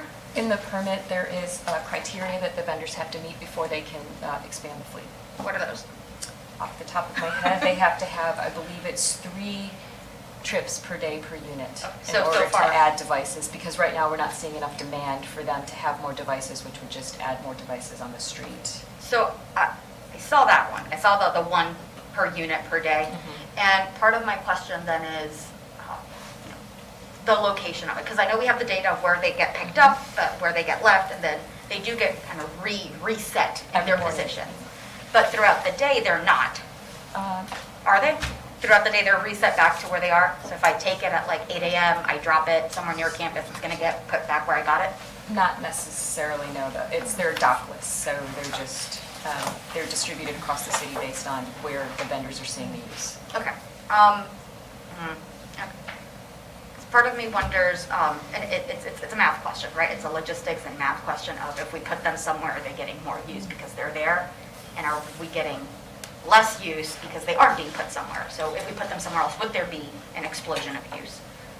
So that's just, it's a theoretical exercise that you can't test until you test it. Well, that's the data that gets looked at is the start and end data. So that's what the vendors are on. They want them to get used as much as possible, so they're it's in their best interest Okay. to put them where people are going to use them. And that is something that they're just looking at. Monitoring every Okay. day. Because I do want to see it. I appreciate the kind of tweaks that we've made along the way to get them off the sidewalk. Because that was a mess. So I do really think we've done everything possible to make this successful, so thank you very much for that. And I want to see, move past pilot. That's why I'm asking these, what does it take to move past pilot? This technically isn't a pilot, it's in ordinance, and the permit program exists in code. Okay, so we are full go. Okay, then never mind, I will stop talking. The permits have been reviewed, yeah. Thank you, Ms. McCready. Thank you, Mr. Mayor. Thanks. I'm supportive of lowering the age as well. I just like to remind everybody that privately, people just about any age can already get these. There's kids in my neighborhood that are like 8 that have motorized scooters and zip all around. And, so it's sort of the same thing we talked about on campus. Like campus has strict speed and governors, but if someone brings their own scooter, they're not bound by those sort of, artificial fences. So, I mean, it's, I think it's completely reasonable to allow 16-year-olds to use these. They probably already are, so, if they're responsible enough, like you said, if they're allowed to drive a F-350, they should be allowed to drive a scooter. And I would be interested, maybe, would the time require ordinance change? Is the time in the ordinance? Yes. It is, okay. And also the university wanted it to be 10 a.m., so I don't know if they'll want to extend it on campus. Yeah, okay. I'd be interested in seeing what the usage would be like between 10 and midnight. But it's a little harder if it's ordinance change. I mean, I guess you could put like an automatic sunset in there, like we try it between now and the end of the calendar year and get the data back. It automatically reverts if no action is taken. But I kind of wish we could do that without ordinance change. It seems like something that's a little overly burdensome. I wish staff could do that with commission direction. So that might be something to ask the attorney to look into. That I'm thinking even certain times of year, have them later. But anyway, Commissioner Santos, I'll get back to you. Yeah, thank you, Mayor. I'd like to put a motion on the floor. Can we wait till the end of the RTS app? Because there might be things with that as well. Go ahead, Commissioner Ariel. Well, I was also going to make a motion. Yeah, let's get the other half of the presentation. I just wanted to, throw my support in for getting rid of the curfew. I think that, our intentions were really good to have a sort of rules of the road for a new introduction to the city. But what we're seeing from the data is that people are using this all the time because people have to go to work at different times. People have to get back from work. And sometimes that's 2 or 3 or 4 in the morning. And I don't want to restrict people based on what our conception of a work day looks like. And they're using it every day of the week. So I also would like to see the age reduced either to 16 or 15 because I think that it's a safer way to get around than some of the other options that younger folks are sometimes left with.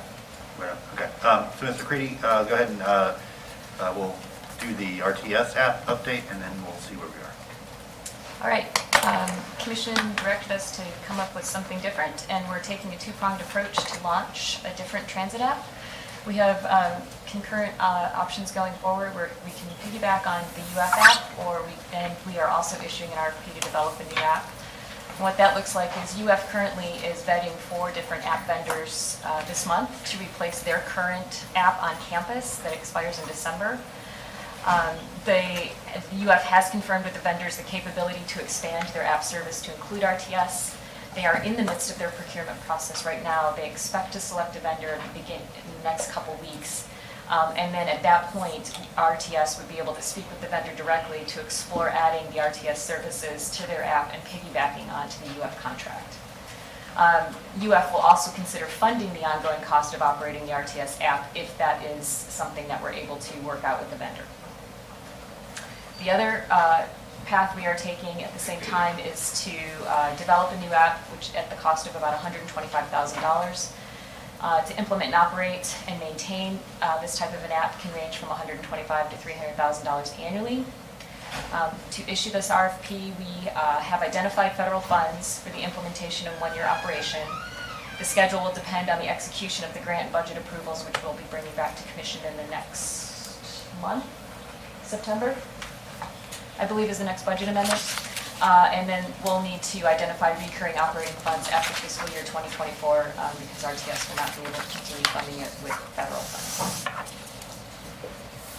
And that's the update on the app. Okay, would this be layered onto the Gator Safe app, or does UF have what's their app?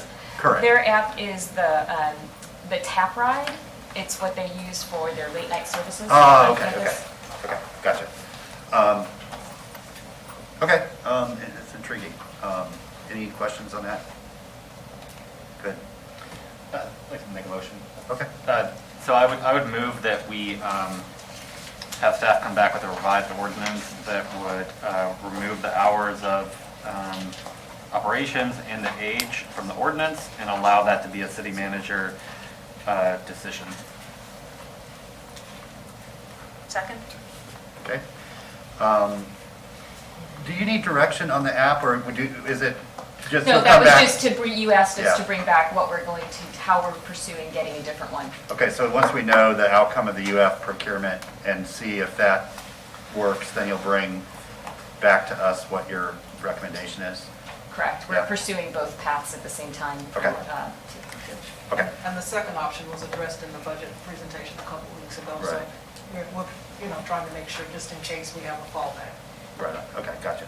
Okay, motion to remove the time and age requirements from the ordinance and allow that to be done through city manager's directive. Of course, in consultation with the commission, that can, if there are issues, in other words, the commissioner can bring them up at a meeting and there can be a discussion or a request for information. Yeah, I also Manager. like to be able to sit with the city attorney and just make sure that we are aligned in any observations that they may have, and just make sure we're aware of anything that's going on parallel that we may need to come back. Sure, yeah, if they're huge, if not, I think that note can just be made in the item when it comes back to the commission for consideration. Yeah. Thank you, Mayor. And just on, if UF wants to stop at 10 o'clock, I mean, they just stop working in that area. So I think we can have different rules than what UF wants to have on their private property, so they can. Yeah, they're geofenced already with speed and everything, so yeah, that would not be an issue at all. Unless someone had to physically drag them off to get to the other, yeah, but it's, I am completely confident the vendors will work that solution out. It's in their best interest in keeping their customers happy and maximizing their revenue, so I don't think that will be an issue. Okay, thank you, Ms. McCready, appreciate the update. Members of the public wish to speak to this item? Okay, back to the commission. All in favor, say aye. Aye. All opposed? Motion passes unanimously.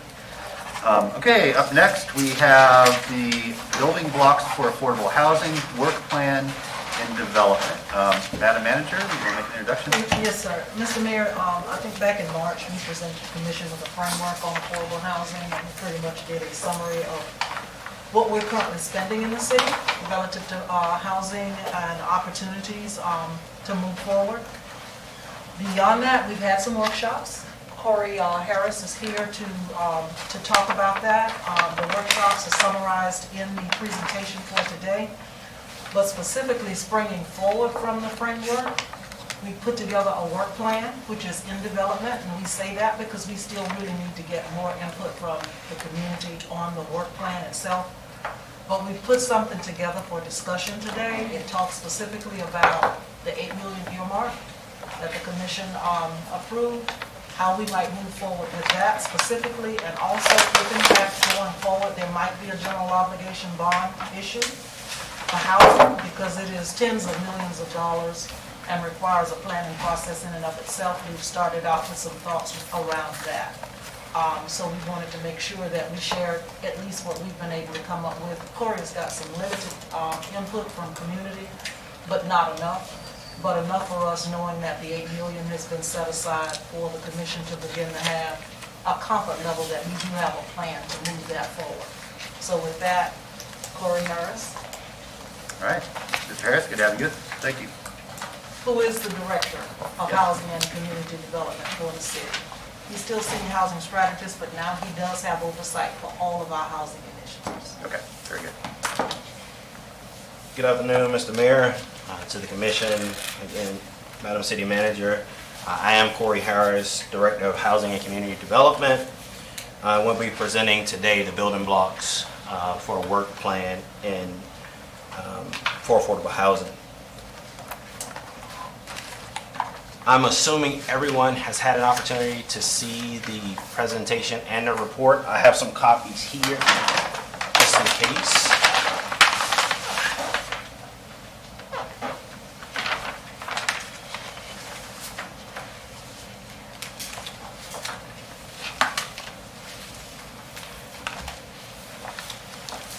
So as the city manager mentioned, the affordable housing framework was presented on March 17th of 2022, and it highlighted some of the areas that I'll speak on just very briefly.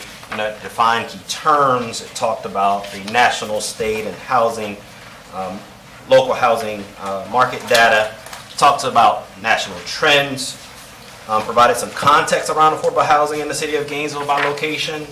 It also identified many of the plans and strategies that have been developed as a part of the city's plan to deal with affordable housing. It also highlighted some of the partners in the space. There's been a series of community workshops that have taken place. The first one was actually a week after I started on May 9th. Then we had one on June 1st and June 4th. And due to the heightened community interest in the discussion around affordable housing, the commission directed staff to have some community workshops. Those you can see on your screen. We've facilitated 4 so far, and they're more in the planning area.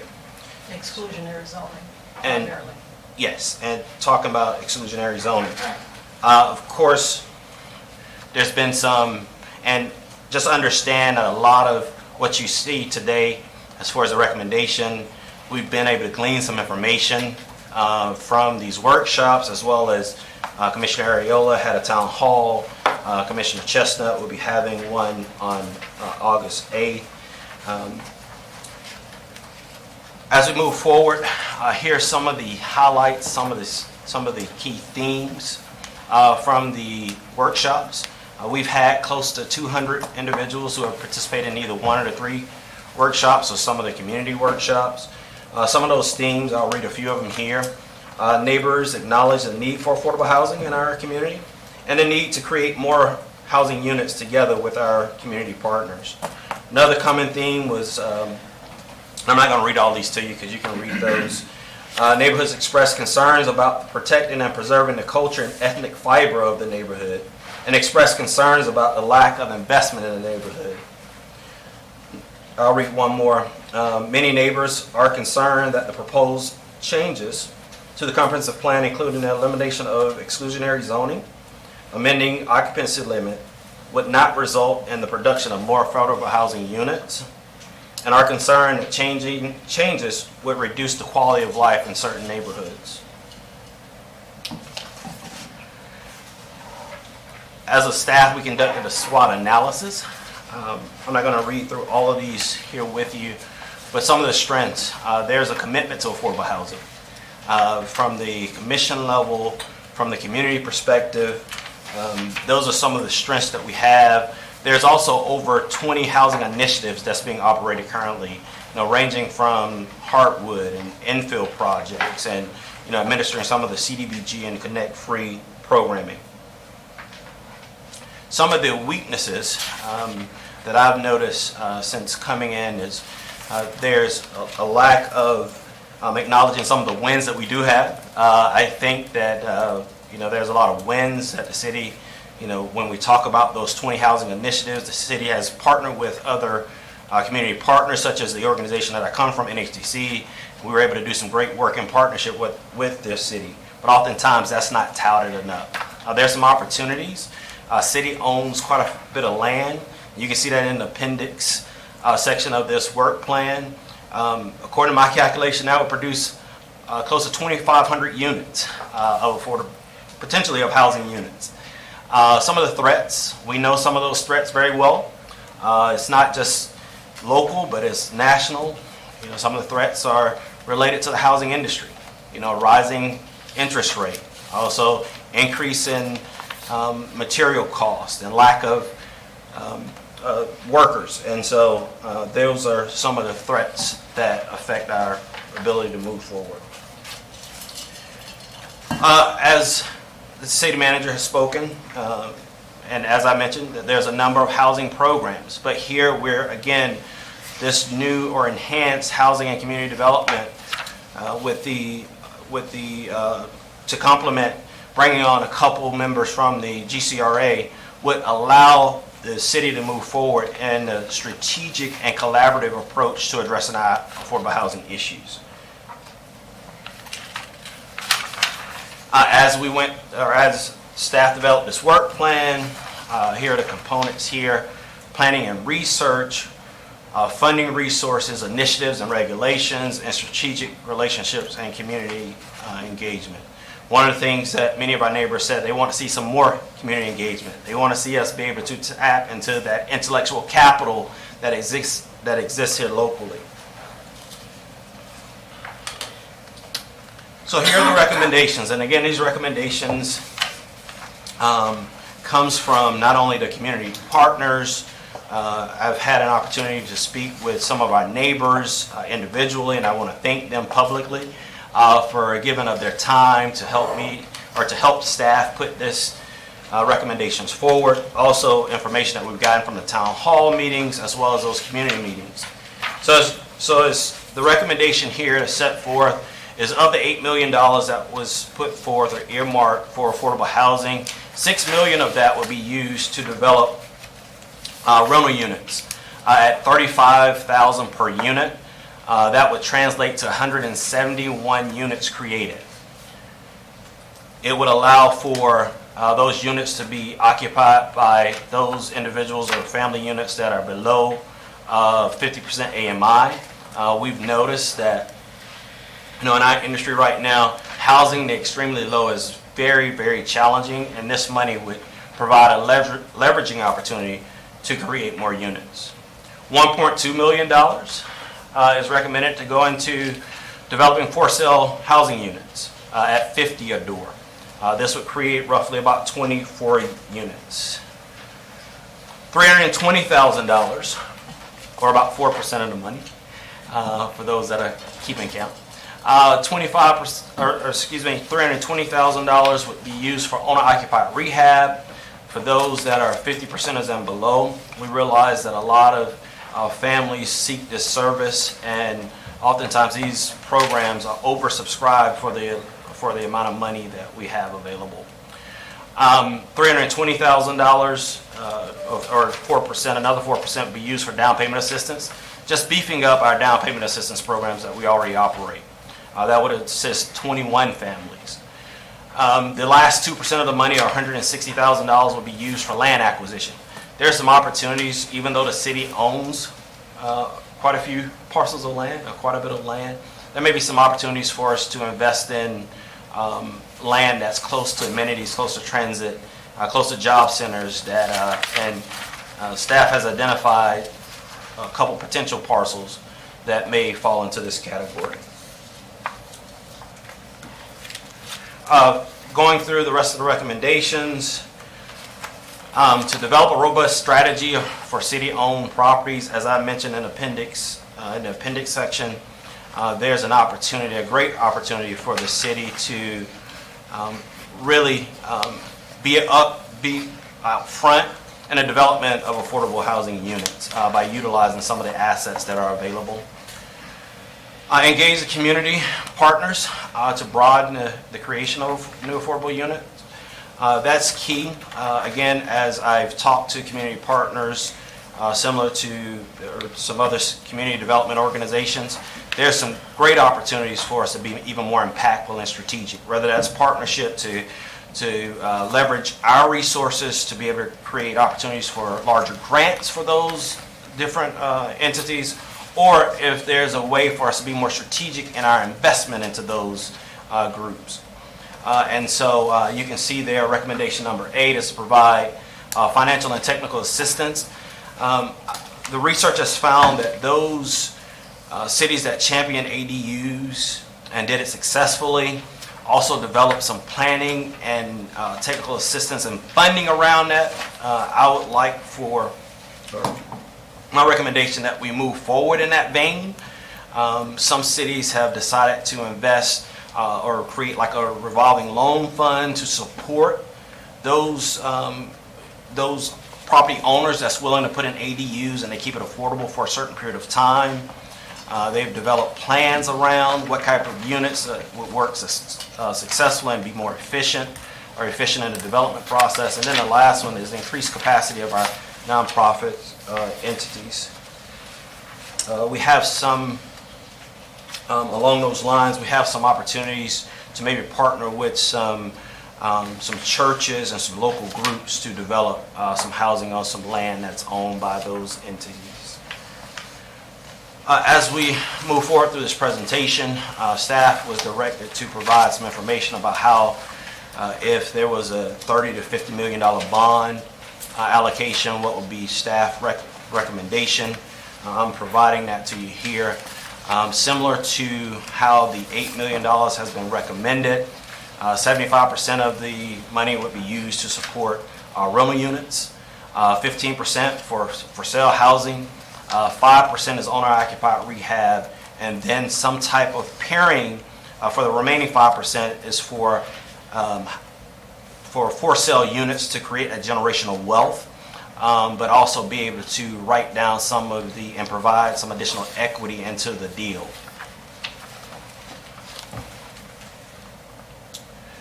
As you look through the impact of what a $25 to $50 million bond would bring, you see, ranging from 611 units being created, assisting 108 families, to $35 million bond, 855 units created. And again, this is using the same programming as the $8 million, which is providing up to $35,000 per unit to kind of fill the gap. Oftentimes, as a nonprofit developer, you're always looking for layers to leverage the resource that you have at your disposal, but oftentimes you're left with a gap. So how do you fill that gap? And I think the city could provide some seed funding to fill that gap to move these projects forward. And then here's the scenario for $40 to $50 million. So that's the presentation before you now. Okay, thank you very much, Mr. Harris, and Madam Manager. Commissioner Sanchez.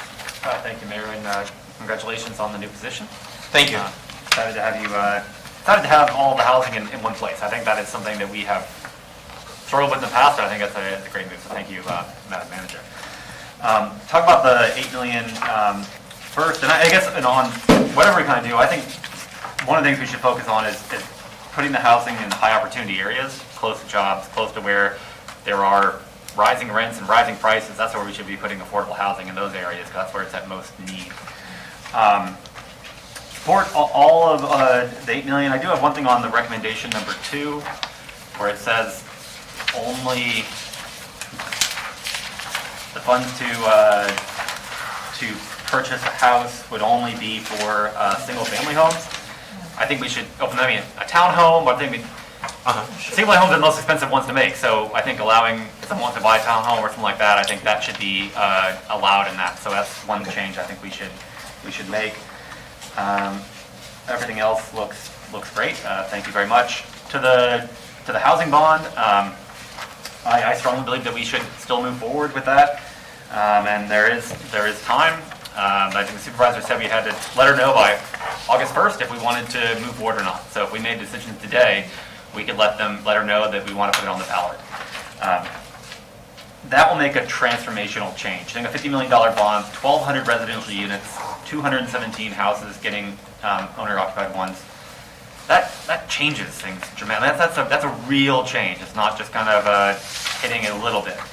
A lot of lives will be changed, and there's a lot of support for it out there. I mean, we've seen op-eds. I mean, everyone's talking about housing right now in the city, and one of the things that does seem to garner very broad support is the municipal housing bond.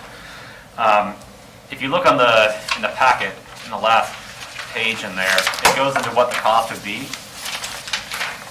A $50 million bond is only $2.79 a month for the average family, average household.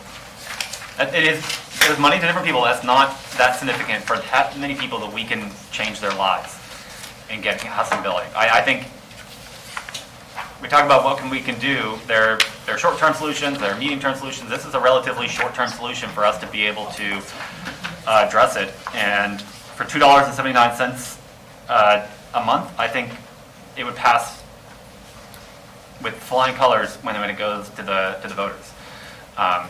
People want us to create housing. This is how we do it. We have to provide the funding. There's time to get on the ballot. I don't think it will affect the wild places because everyone's talking about housing. Everyone wants us to do something. This is something that we can do to make it work. So I hope that we can move forward on that and change close to 1,400 people's lives by placing on the ballot in November and letting our voters decide. Thank you, Mayor. Thank you. Actually, it's not 1,400 homes, which is probably looking at 3,000 to 4,000 people's lives being changed at the very minimum. Thank you. Thank you. Commissioner Ward. Thank you, Mr. Mayor. So thank you and congratulations. I'm really glad that you're on board and that we have a director to build a more robust housing program than we have had in the past. And the sort of thing that we can actually build toward so that a decade from now we can look back and say this is where things turned around from a housing standpoint. I like most of these recommendations for the $8 million, which is what we can actually work with now today.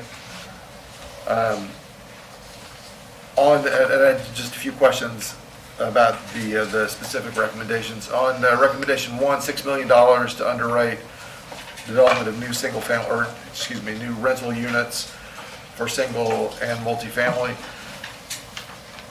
I am hopeful that would lean primarily toward multifamily. Yes. I mean, we can house a lot more people that way. Can you be more specific about how we would roll this out, how that $35,000 per unit would look, and who we would work with and how that would go? So we'll work with current providers that's developing rental units. So that's similar to the organization that I just left, which operated in that single-family rental space for many years, as well as those multifamily developers as well. So you may be working with a housing authority that's looking for gap financing because they're pairing this with other funding sources as well. Or a developer who is, I'm not going to name one, but there are plenty out there. They're looking for opportunities for, local funds to leverage. And 35,000 seems like that point that they are looking to try to break into being able to make it affordable. Okay, so that 35 is not a fixed price. If this is what we're going to pay per unit, it's about an average of what working with lots of folks. Up to 35. So I mean, someone could theoretically request less, but more than likely, they probably won't request less. All right.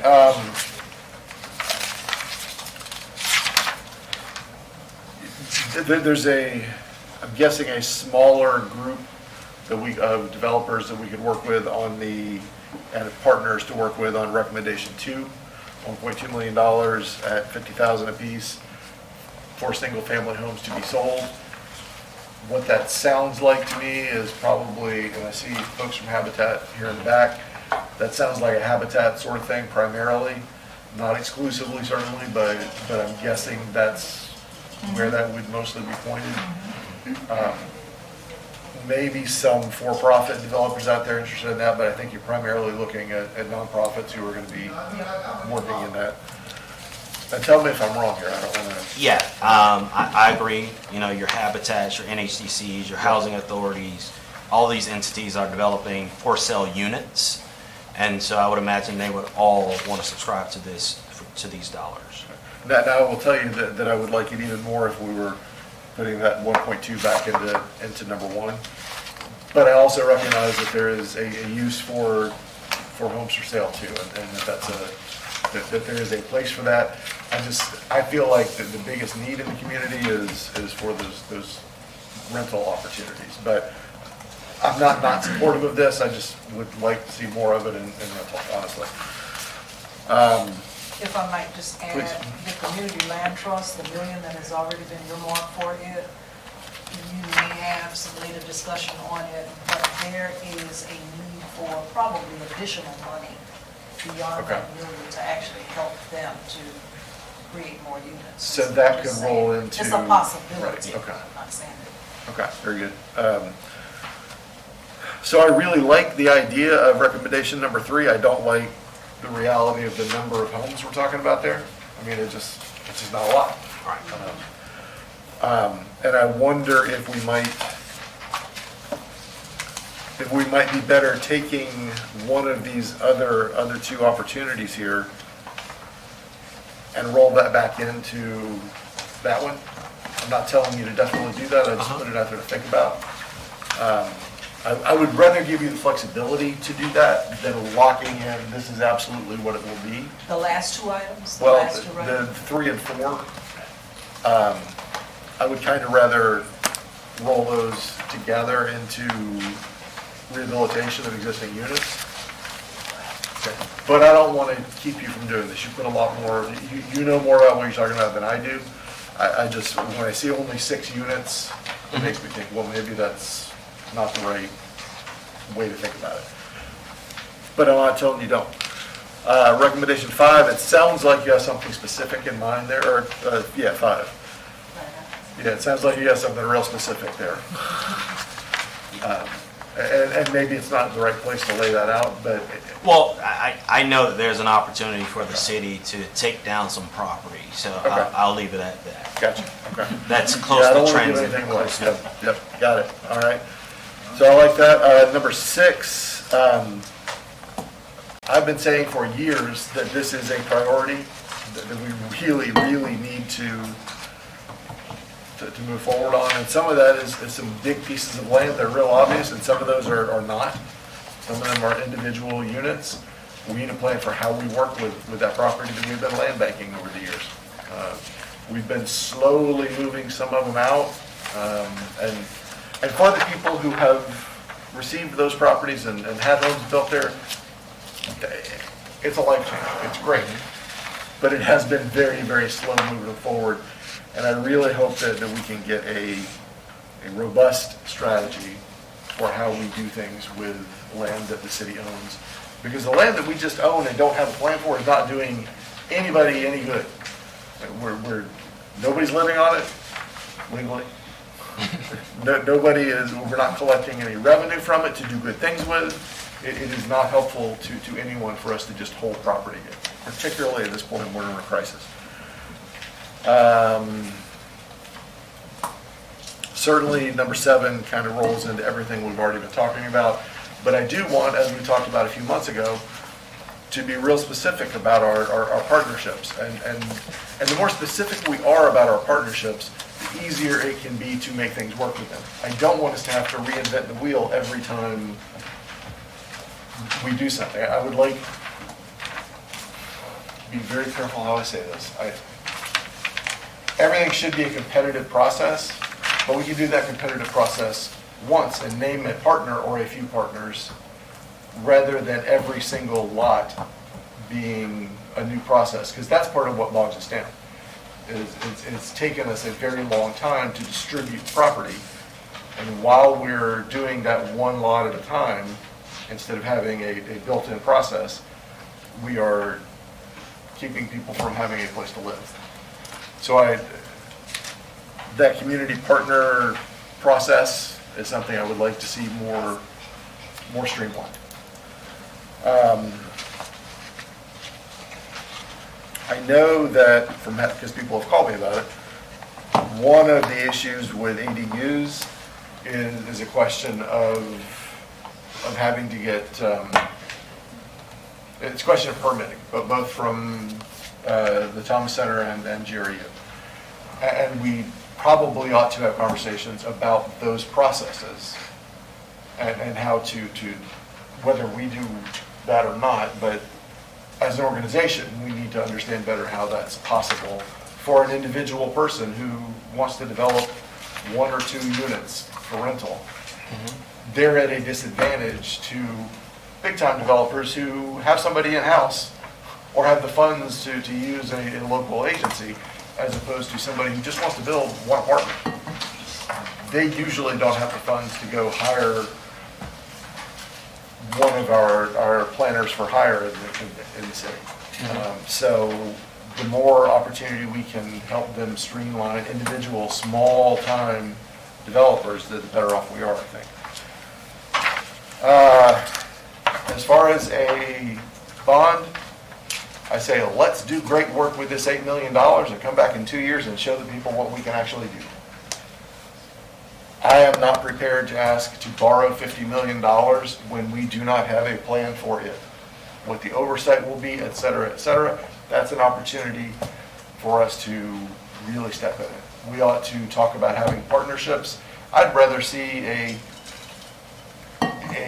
general obligation bond spread across 270,000 people than spread across 141 million or 1,000 people. The city of Gainesville is a relatively small organization. There are very few examples of success of a city our size doing that. I know there are some, but compared to the number of cities that there are, it's a small percentage, and it's a lot of money. I do not think that there is the appetite for that borrowing on the flip of a, we'll just back of the napkin this, folks. No, we're not going to do that. I'm not going to be a part of that. If we're going to ask for this, it's going to be, if I'm going to be a part of it, it's going to be detailed so that so we can answer people's questions about borrowing $50 million on their behalf. I think the better thing to do is show that we can be successful with the $8 million that the federal government brought back to us, and then we can lay something else out there. That's just where I am on that. Thank you so much for all of this. I really appreciate it. I can't wait to get started building housing for people. All right, thank you. Other commissioners at this time? Commissioner Chestnut. Thank you. Thank you, Mr. Harris, and Yes, ma'am. congratulations. Thank you. Could you help me? Is there a difference between ADUs and tiny houses? Yes, ma'am. There's a difference, and I'll let Andrew probably speak more to that. But there's a difference between the two since he's here. I was excited to hear the answer.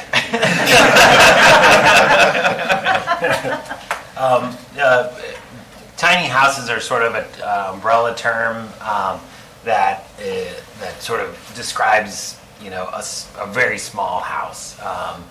Accessory dwelling units in the city in most places, they have like specific regulations that are that limit sort of where they can be built, how big they can be. In Gainesville, it's 850 square feet. We allow both one attached to the primary structure accessory dwelling unit and a detached accessory dwelling unit. And so those have specific regulations. Tiny houses, they sort of run the gamut. We did make some changes to city code around tiny houses a few years ago with some building code flexibility. We currently don't allow tiny houses on wheels. That's another sort of popular way that tiny houses come. But yeah, they are separate. Sometimes tiny houses are used as accessory dwelling units, but the two things are not necessarily the same. Okay, thank you. Sure. Thank you.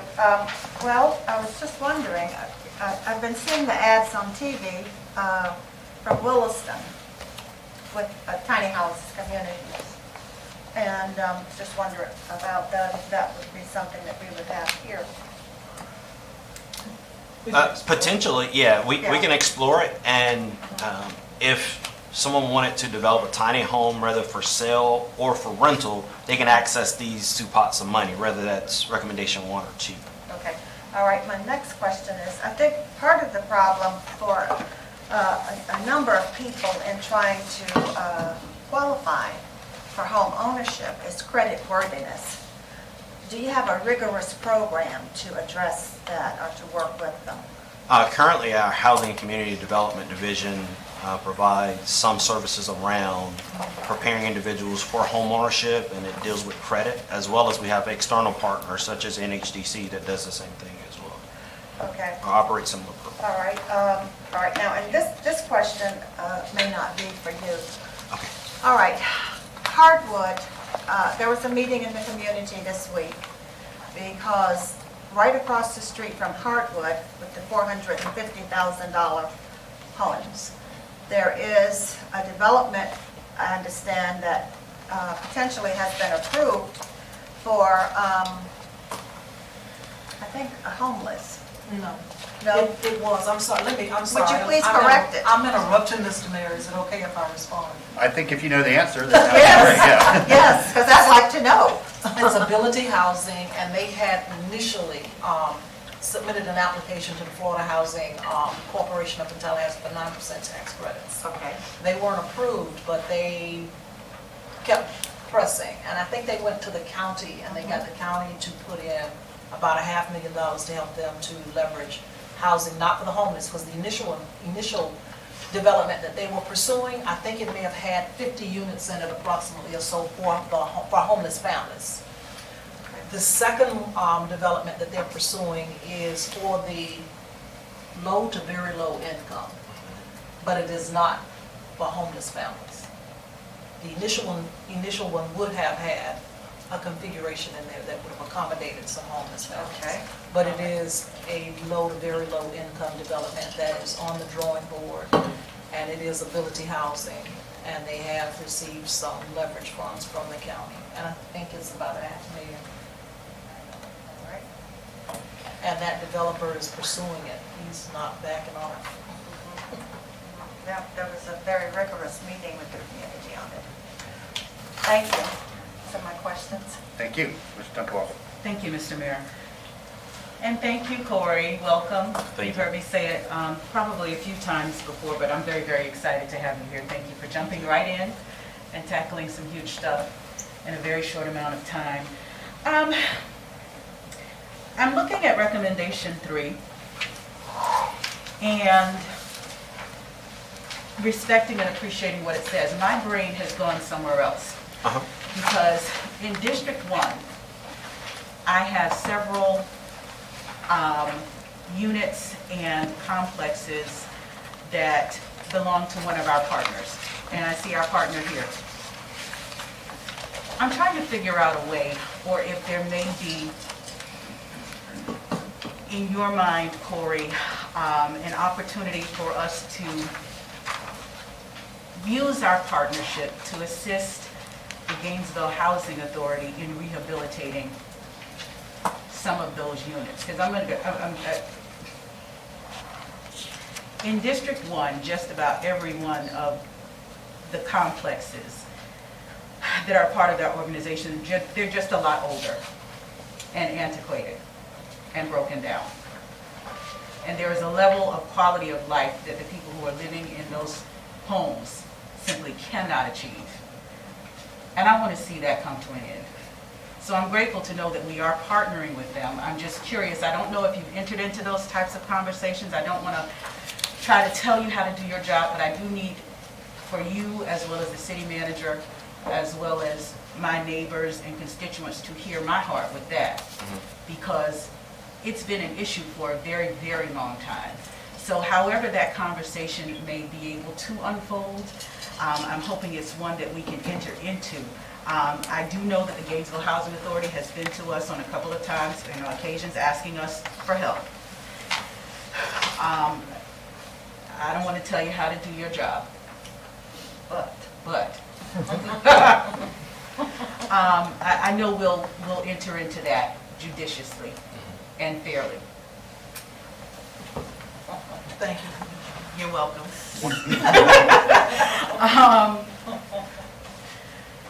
I wanted to ask this question too, because I'm looking at a few of our providers, and I did hear, I believe the city manager say a little earlier that there would be future opportunities for engagement. We've already done some considerable community engagement around this issue, but there will be more opportunities in the future. I wonder if there is an opportunity to specifically bring in those affordable housing developers for a forum of such, or, you know, something in which they can present their ideas or their expertise. There are a few folks that I'm looking at right now who bring a certain wealth of knowledge into the room and into the space, and I'm sure, Corey, you probably had an opportunity to speak to some, if not all of them, but I think it would be a very interesting opportunity, if we have the time and the appetite, to bring them into the same space, to have the community be able to hear them as subject matter experts, listening to, you know, here are ways that we can actually get this done, you know. Yeah, I won't make any suggestions, but I'll throw that out there and say that that is something that I would be very excited to see. And I have heard from a few constituents that I think would be interested in that, and I think the folks who have that expertise might be interested in that as well. And then I want to ask this question about the land acquisition piece without you revealing anything, Corey.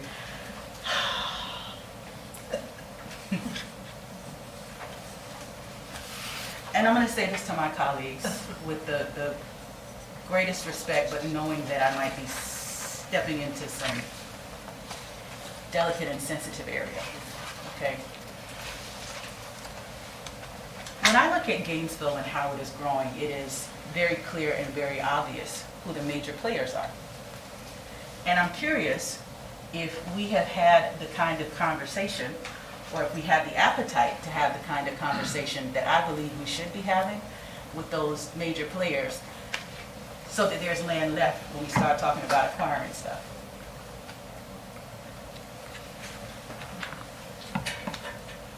I could leave that there, and I probably will. But I'll say that that'll be something that I'll probably bring back, because I think it's important.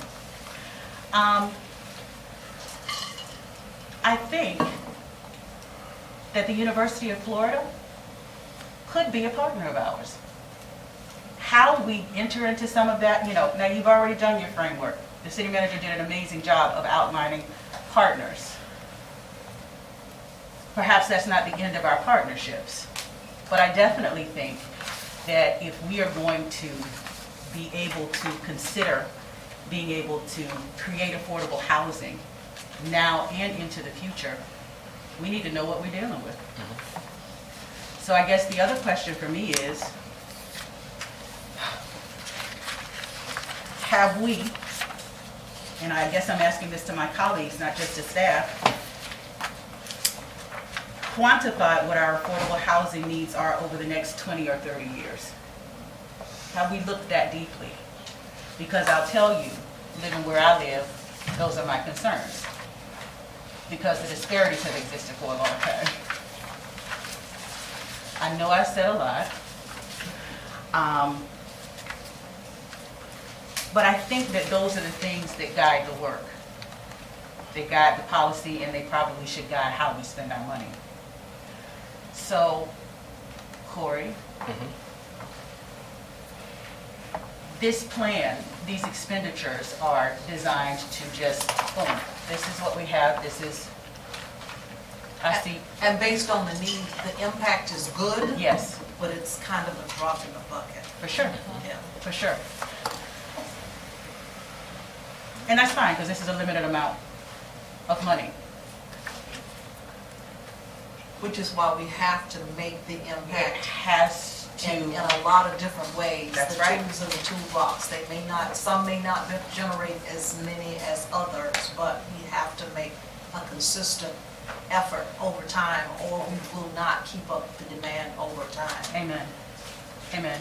And so I'll just sum this up by getting back to a previous request, and I'm not sure if it needs to come in the form of a motion or whether it's something that staff will just automatically include in upcoming opportunities for engagement. I really do think that we might even be able to begin to have that discussion or hear some ideas from the providers of affordable housing in a forum. I would love to hear what they would have to say in that regard. Thank you, Mr. Mayor. Thank you. Mr. Ariola? Thank you, Mr. Mayor. I want to try and keep my comments brief because I think we talk housing, and we have to take action. We have to get things done.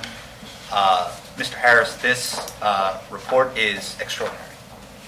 It is a path forward for this commission, for the next commission. I truly commend this work. This is groundbreaking. We have recommendations that we can take action on immediately. I admit I was a little bit disappointed we didn't get the broadband vote, but sometimes life has other plans, and you've brought forward a really fantastic plan that I think is amazing. Now, I do want to push the envelope a little bit more because, as it was just said by the city manager, to drop in the bucket, we need real resources over a long period of time. And we also have to, I'll wait for my other comment for the commissioner to come back because I want to directly address the issue of land because it is a huge component. So the reason why I support the general obligation bond is because all of our population estimates range between anywhere from 20 to 60,000 people moving to Alachua County over the period of the next 10 to 20 years. A lot of that has to do with how great Gainesville is. A lot of that has to do with people leaving South Florida because they are seeing the projections for sea level rise over the next 10 to 20 and even the next century. That is only accelerating. The ice shelves that are breaking off of Greenland and Antarctica are going to raise the sea levels. That is going to happen over the next century. That is almost a scientific fact at this point, unless we can somehow get off fossil fuels in the next 8 years as a human civilization. But at this juncture, we have to begin to assume the highest population growth that is going to happen. It's already begun to happen in Gainesville. And if we don't have a dedicated funding source like a general obligation bond, we're always going to be chasing from behind. We're always going to be chasing. And, you know, I understand trepidation about wanting to wait a couple of years, but that's 2 more years that we don't have dedicated funding in a larger amount than just the $8 million. And if this is the type of report that we can get in a short amount of time, I have every bit of confidence that we can get a really solid proposal in time for the election in November. I don't think this is completely napkin math. I think that we have a decent, I mean, everyone can put their head around, we're going to put 75% of this money towards public-private partnerships, scalable multifamily and other small-scale rental projects. We can put our heads around 5% for owner-occupied home rehabilitation. The things like oversight and all of those details, those things can be figured out. We have a dedicated staff person to finally do this work. I don't think we can afford to wait. You all probably saw the same polling that we did when we talked about wild spaces, public places, and the infrastructure. City voters overwhelmingly support the housing aspect of the wild spaces, public places, infrastructure surtax. We have a great opportunity here. We're talking about the difference between a couple hundred units and potentially over 1,000 units. That's the discussion. That's the difference between $8 million and $50 million. I really want to see us go through with that.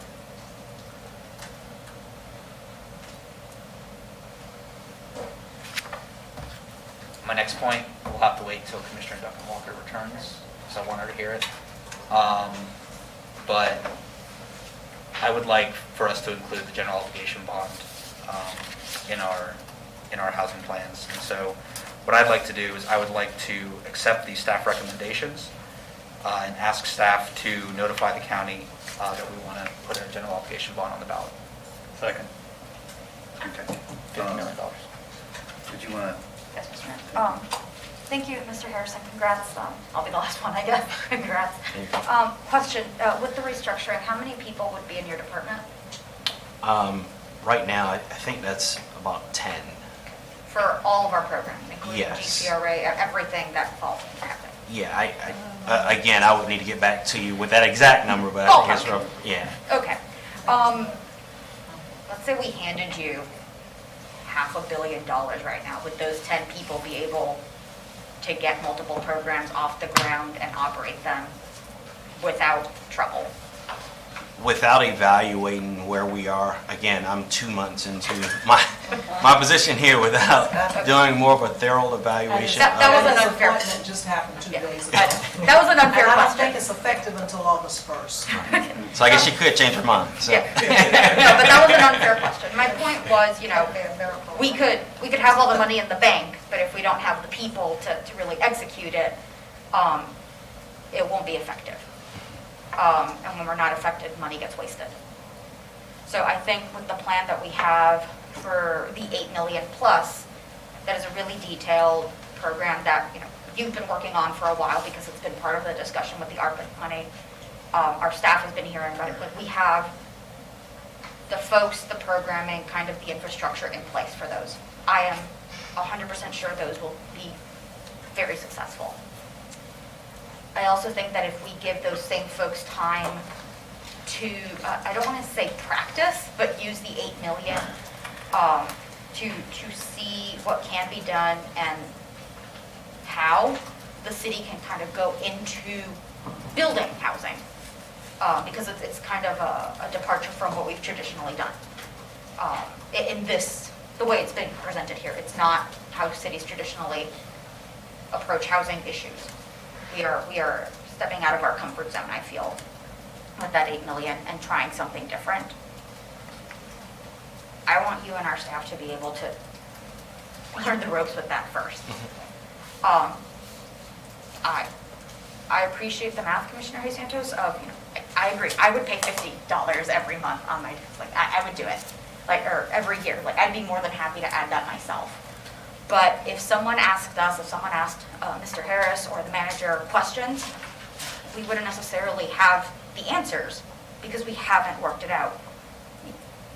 Oversight can be figured out, but it's not figured out overnight, and it definitely shouldn't be figured out 30 seconds after I ask you a question, because that's a bad answer that will now be an official answer someone remembers and tells other people, coming from, our housing folks.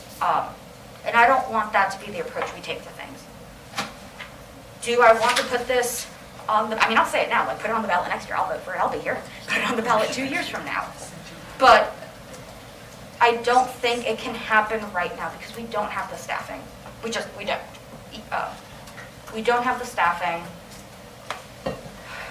And I think that's one of my concerns. It could be the same for any one of our departments. You could throw all the money in the world at it, but if you don't have the people, it's just going to sit there. And I think if you ask people to agree to let us borrow money, and then it sits there, people are going to get mad. And once you lose trust, it's really hard to get that back. Once you abuse someone's trust, it's really hard to get them to ever trust you again. So I don't think that's where I want to test that right now.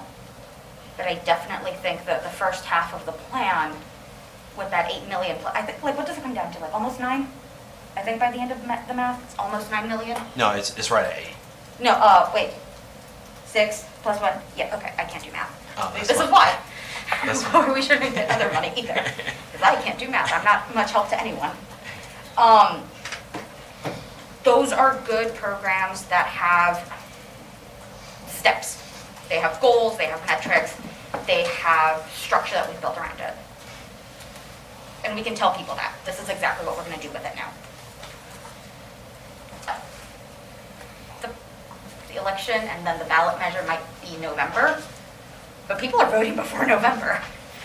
People will get their ballots long before, people will decide long before.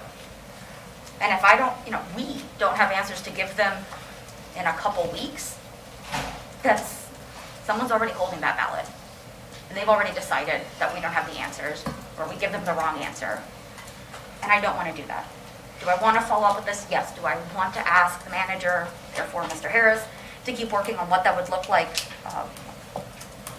the actual oversight and mechanisms of what we could do with that money in greater detail? I would love to see that.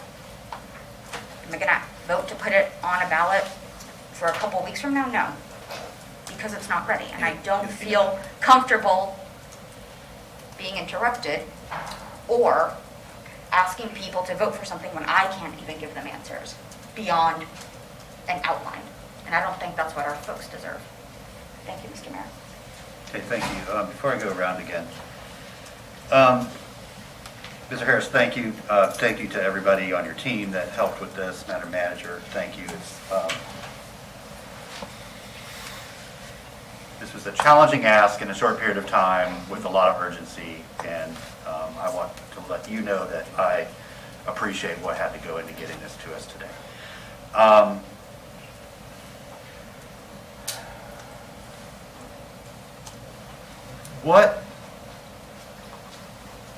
What jumped out at me from this is how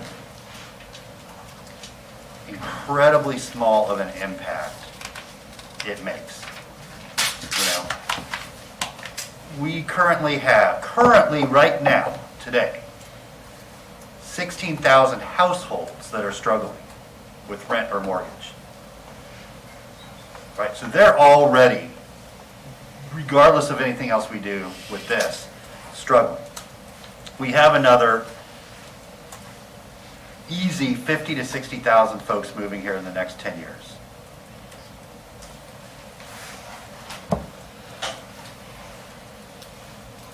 This will help 203 homes. So out of that 16,000 right now, folks that need help,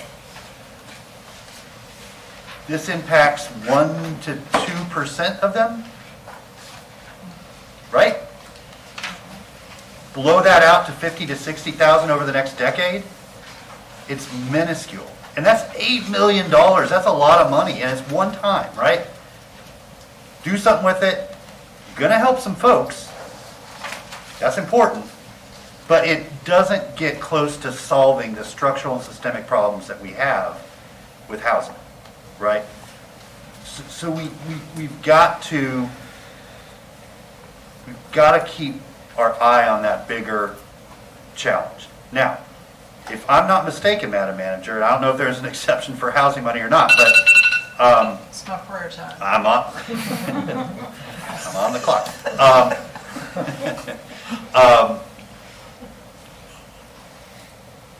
This money, what we've been told from the beginning is ARPA money had to be spent by December 31st of '24.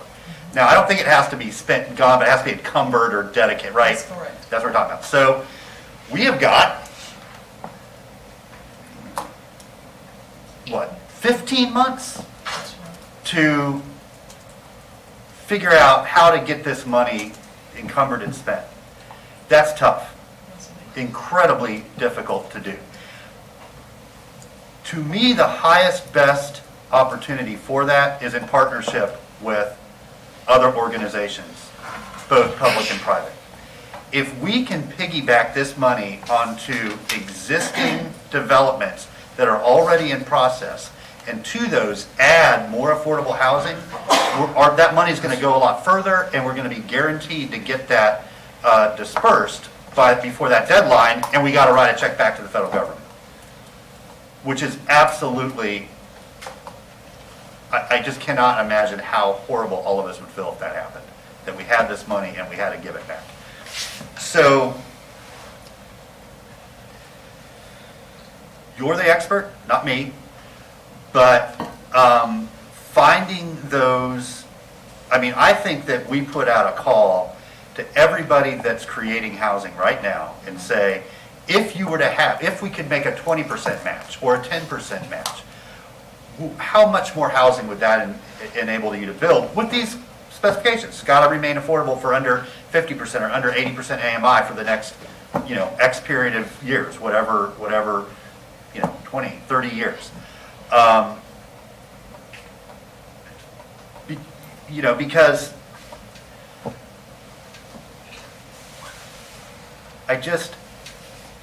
helping 203 families, while important, it just does not change the overall impact compared to what the challenge is. It's just so small. And I will say it's everything that we're going to have from staff and with these resources to do within that 15-month time period, which, Commissioner Hayes Santos, I'm not going to support putting a bond on the ballot. I will absolutely, we on, what is it, January 4th? Somebody's got to know. When we're promoted back up to citizen. I'll create a pact with you. We'll create an advocacy campaign, and we will work to get this passed in '24. Because even if we were start to getting that money, this is such a challenge right now that just putting more money on top of that, they're not going to get to. And I think we can get to a point in January of '25 where, as that money starts coming in, it could immediately and incredibly impactfully start cutting in and reaching those numbers you have. So, this to me needs to be the focus, and how can we get that 203 number higher? And I think it really is partnering, whether it's with GHA or private developers who can, with density bonuses, add more affordable housing to their projects. To me, that's where we're going to see the greatest impact, and also probably the best opportunity for that housing to be spread out geographically and not sort of concentrated in one spot. I do, and Andrew, this maybe is a question for you. I know other cities have sort of created maybe 3 or 4 pre-approved, if you will, plans for ADUs. And so somebody coming in, if they're willing to choose from those, it can say, yeah, we already know these meet code, and as long as you have the space and the setback, because that's some of the, I think, for many people that would like to have an ADU on their property, the idea of like going and contracting with an architect, going through that whole process is really intimidating and maybe financially unfeasible unless they know it's going to, be approved in the end. And I know Madison, Wisconsin too offers, it's a $20,000, I think, to help subsidize people if they choose to put ADUs in their yards, like a down payment assistance kind of, but for developing an ADU. But is that something y'all have had an internal discussion about? Are there barriers? I'm sure there are barriers, but have you identified their barriers? Are they high? Or is there a way that we could move that forward as a commission, or I don't know. We have not had that discussion. I think that would be a real benefit to folks that just they're not developers, right? They own a house with extra yard space, and they just, don't know what to do next. Absolutely, and we have had actually internal discussions. Mr. Harris and I have talked about it. We've talked about it.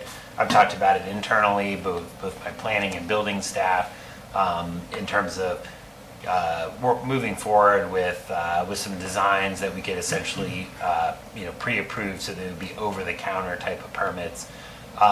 So that is absolutely something that we can move forward with, and I think it would help not just streamline some of the process, but also I think demystify that from your average property owner who just wants to build a mother-in-law suite in their backyard. I will say, and I guess just touching back on I think some of the permitting issues that Commissioner Ward alluded to earlier. Part of permitting is it's a multi-departmental, multi sort of city aspect to it. I do think then there is some additional work that we could do. We did, when the ordinance passed a few years ago, we did, gather everybody under the tent and said, this is how we're going to permit. And we have been largely successful in keeping new accessory dwelling unit permits done through a building permit, not requiring, civil drawings, essentially a site plan, for instance. But there still are challenges, both in terms of design and cost, with design side, I think, being addressed by some of what you're talking about. I think we can address that through some pre-approved plans. On the cost side, there is some additional, I think, discussion that we need to have on utility provision as one aspect, because that is something that we hear with meters and laterals being sometimes things that need to be worked out either in the field or up front. And I think there's some additional probably discussion that we can have. That may be one way that we can address that through these pre-approved plans, so that GRU knows that they're not having to basically site design every single individual property, that we can have a more predictable approach if we use some plans that we all kind of sat down and worked on together up front. Okay, thank you. I look forward to continuing that conversation, because that's just, it's one small piece, but I think it would be impactful for a lot of people that might want to do that, but just don't know where to get started. Sure. Okay, so the only thing, we'll split the motion, obviously, but with the non-revenue bond portion, it seems like the city manager, Mr. Harris, and his staff set out some broad kind of categories and put some placeholder numbers in there. I want to make sure that in approving this today, we're not restraining you to those sort of those allocations. Because, commissioners, what I would hate to do is an excellent opportunity comes along with, a private developer, a nonprofit, that would allow us to really leverage a smaller amount of this money for a greater amount of housing, but not be able to do it because it, we were already over the allocation, or, The other thing I would really hope that we could do is, this money needs to be focused on people below 80% AMI. There are other things we're going to talk about, including later this week, or next week, about the sort of missing middle and middle income and, non-subsidized housing. This should be, to me, fully directed towards folks that can only find a place to live with some help, so that under AMI, under 80% AMI. Most of it seems to be focused, especially that category 1, but, for all of them, I think if the commission makes that explicit, like that's the intent of this money, of public money, to help the low and very low income, extremely low income neighbors. And that, I think, would give staff the flexibility they need when they can find those opportunities, whether it's with the land trust or GHA or, Grace. I was talking with the awesome folks at the Gainesville Opportunity Center. If you're not familiar with them, they serve a lot of our neighbors that have mental disabilities or serious mental health issues, and a lot of them can only live independently with significant help, but they can. But it's hard to find housing that's appropriate for them. So they're interested in moving into the housing space. So, how can we help folks like that that don't have a lot of other options? So that, and I haven't heard anything at this table that diverges from that, but the more explicit we can make that, today, I think that helps staff really focus their efforts with this limited amount of money. Okay, back around the table, in the order I saw them, just kind of goes clockwise here, so Commissioner Santos, go ahead. Thank you, Mayor. Towards the 80% AMI, I think they all have that already on there. Okay, I just wanted to miss one. Yes, I think it's already on there. Great. I'd like to make a couple friendly amendments to the motion if you're good. So the first one is I think we should try to prioritize the affordable housing in high opportunity areas, kind of putting that as a goal of it. I know. The second is on the recommendation 2 for the 8 million, that we allow it for the for sale market to not just be single family homes, but to be other types of homes. The fourth one, that we add a direct the city attorney to bring the $50 million affordable municipal housing bond ordinance to the commission. Say that again. That we direct the city attorney to bring back the ordinance for putting the referendum on the ballot. For November. No. I'm just gonna place on there, just so we all know before the vote takes place, the timing around that. It may be an issue, but I just want to make sure we at least flush that out before that motion is carried. Well, we'll see if, let's just take one step at a time. If that portion passes today, Okay, I think the attorney will need to call the supervisor this afternoon. okay. If it doesn't pass, then it's a moot point. That's right. My recollection was she said she had to have the ballot language by July 31st. I sent her an email just confirming that, whether it was just the intent to have an item. Yeah. I mean, I think they're We'll hold tight. balancing out space in there. It's just really the I understand. Yeah. So concerning the Wait, do you agree to those 3 modifications? Okay, so just to be clear, and Commissioner Duncan Walker, I think you were out when the motion was made. The motion was essentially to accept the recommendations that Mr. Harris presented, as well as prepare an ordinance for the bond, for a $50 million bond, just as is. And then Commissioner Santos' modifications were that those housing units should be in high opportunity areas, that they should include all housing types, not just exclusively single family and as part of some recommendations, and then the ordinance come from the attorney. Thank you, That's Mr. where Mayor. I do have a question, just a point of clarity. Yeah. What is Commissioner's definition of high opportunity area, just for me to be clear? What is a high opportunity area? I think those are kind of set by the federal. There is a government. federal Yeah. definition. It's access to schools, jobs, grocery, parks, Okay, that sort of thank you. thing. So Mainly- by federal definition. Yeah, Okay. mainly my goal is, those are areas that are seeing prices, or already seeing high prices. So that's where we need to put affordable housing, is areas which are seeing already high prices. Okay. Thank you. So to the municipal bond, I mean, yes, it would be November, the ballots would be in October. To the staffing issue, I mean, I heard this during the broadband as well, we don't have the staff. I would hope that we would never have the staff ready to go spend $50 million. We shouldn't.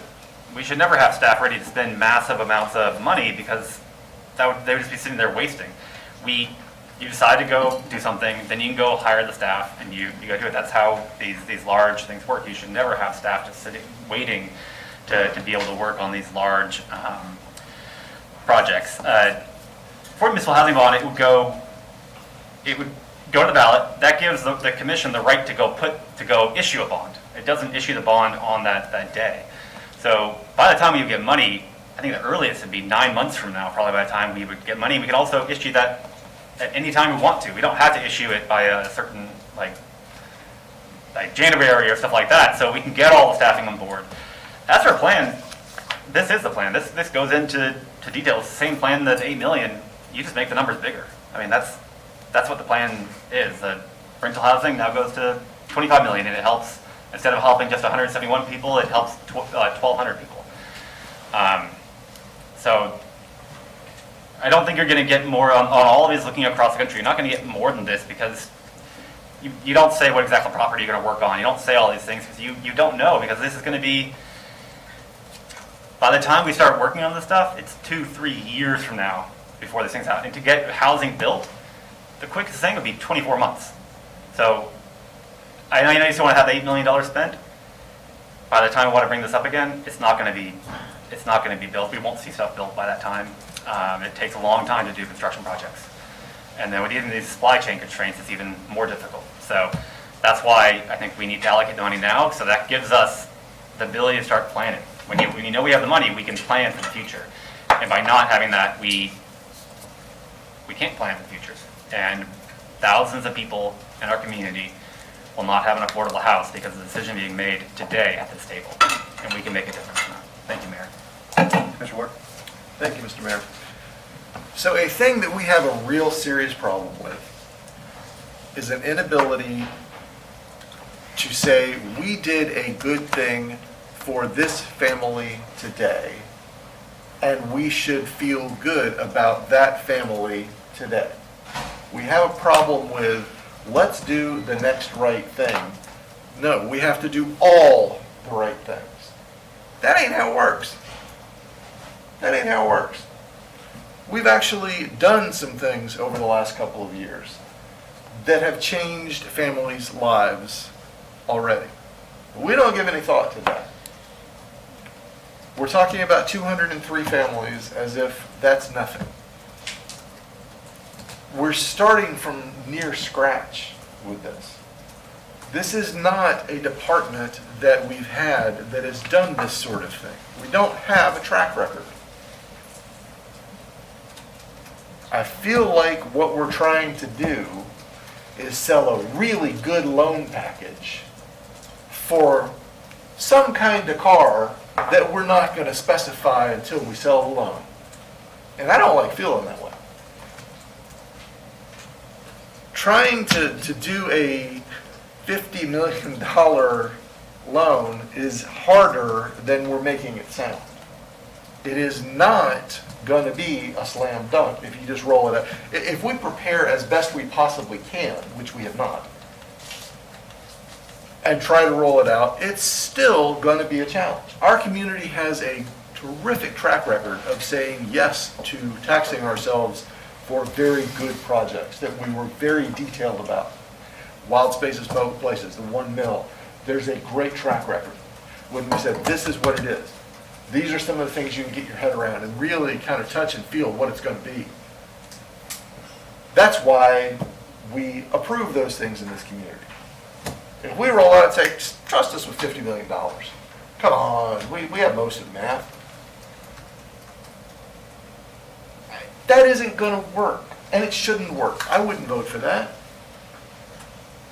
It shouldn't be just around this table either. It should be in the community, having the conversation with multiple groups who you can get on board. That's, again, how Wild Spaces has worked in the past. That's how the 1 mil worked in the past.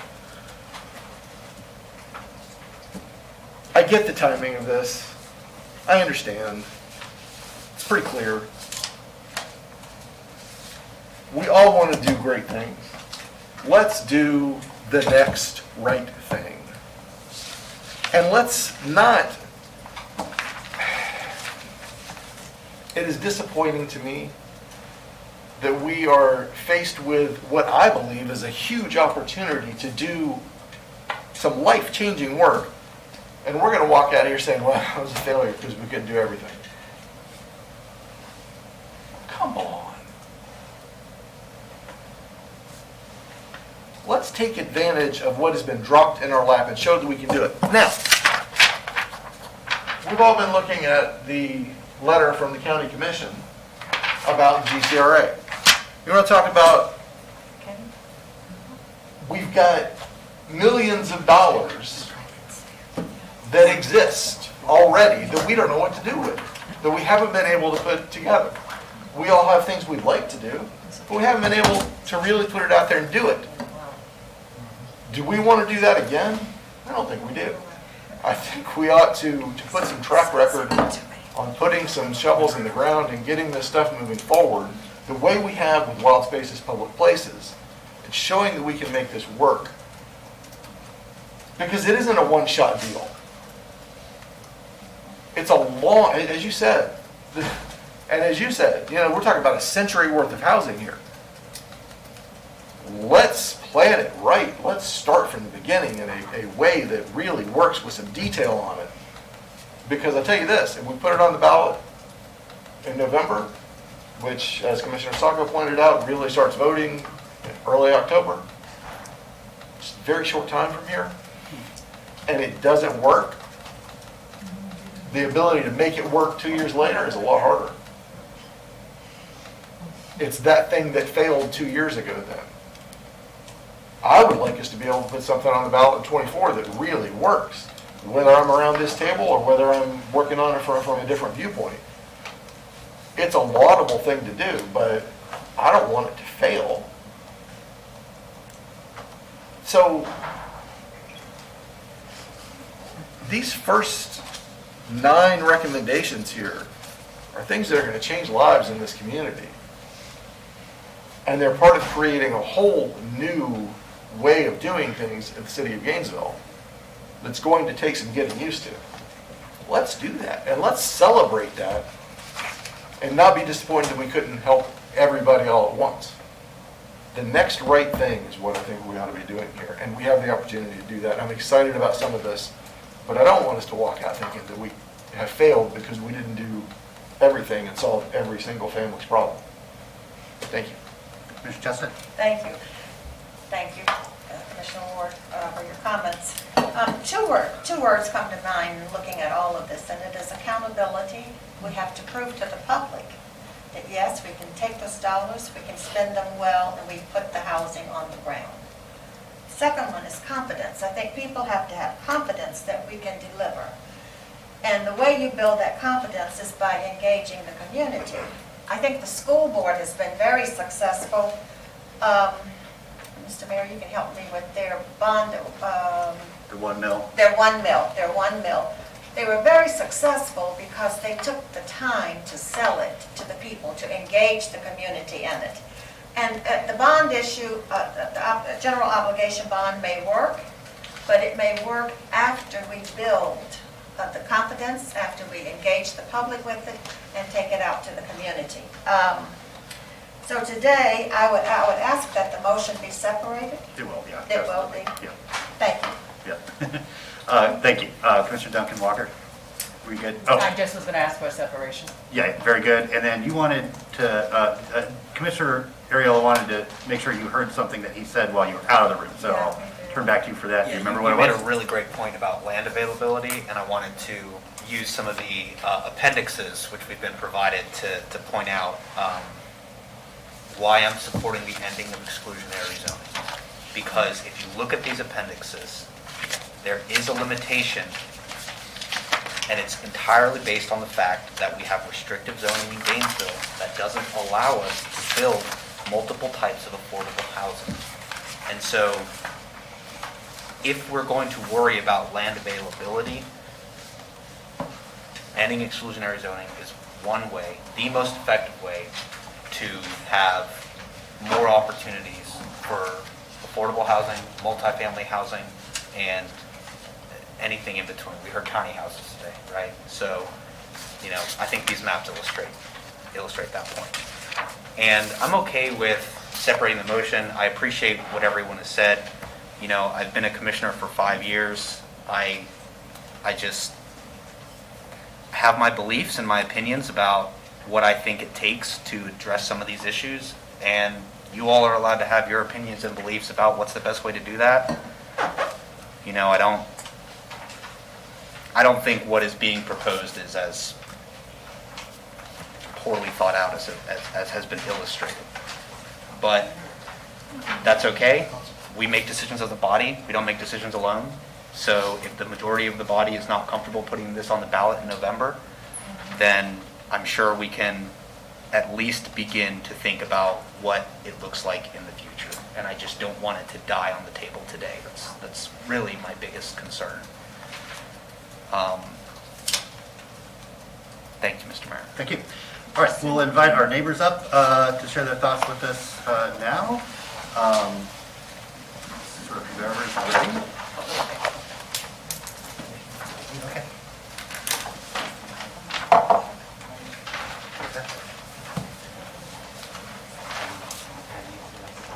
Yes, sir. Welcome. Hello.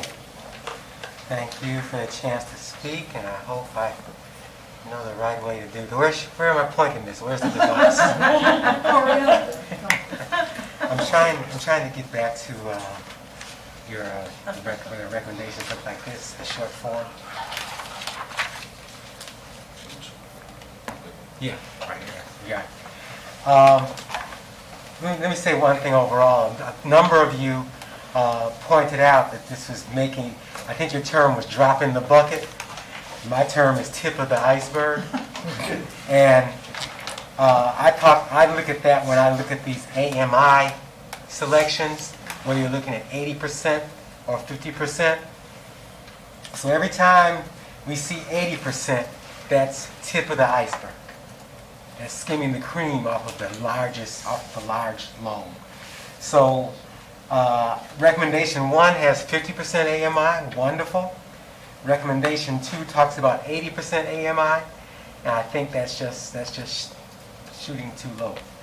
I mean, as far as numbers you will affect, that's shooting pretty low. And so it should be 50% to 60%. But in both recommendation 1 and recommendation 2, the years to keep the units affordable should be 50 in both cases. 30 years is a generation. 15 is not even an economic horizon. It should be 50 years that they're held affordable. And I agree about exclusionary zoning being a terrible thing, but that's been the pattern that's what has set the pattern for generations.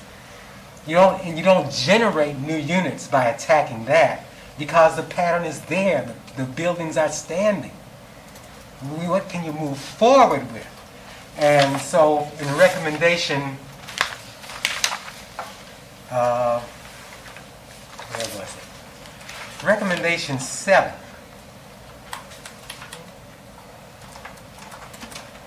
Engage should be compel. And of course, I'm talking about inclusionary zoning. Who can build a lot of units? The private sector, not you.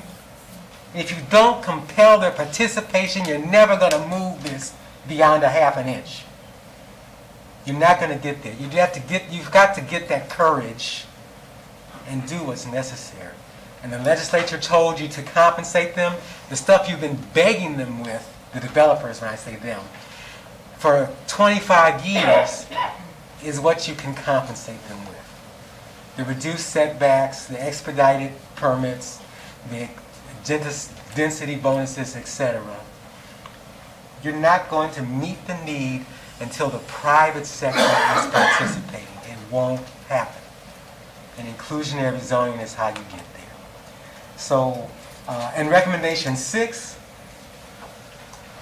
for city-owned land, that should include affordable housing units in higher SES enclaves, strictly. Get away from income that's segregated by value, by income level. Appreciate it.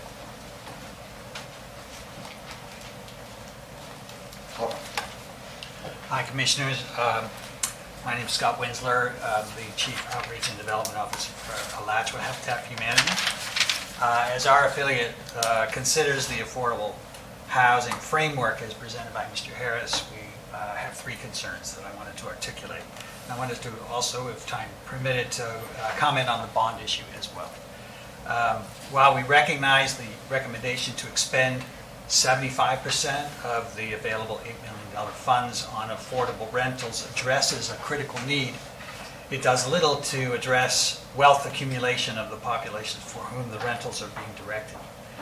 By contrast, investing in affordable home ownership, whether it be single-family or multifamily, creates opportunities for those households to not only generate intergenerational wealth, but also encourages the buildup of a greater community-wide equity. Homeowners stay in one place for a long time. As a result, they are more engaged in their community, feel more pride in their neighborhoods than renters. Educational outcomes are improved. Children of homeowners are 17% more likely, they have a 17% higher rate of enrolling in post-secondary education. It's just one example of the education improvements. I encourage the Commission to consider allotting far more than the 15% of the ARPA funds to homeownership. The second concern is we're concerned that $6 million directed to affordable rentals will strain the abilities to obligate the funds by the deadline 12/31/24 and expend the funds by 12/31/26. I'd like the commissioners to know that given sufficient notice, agencies such as ours, NHDC, Bright Communities, will be able to successfully meet those spending deadlines.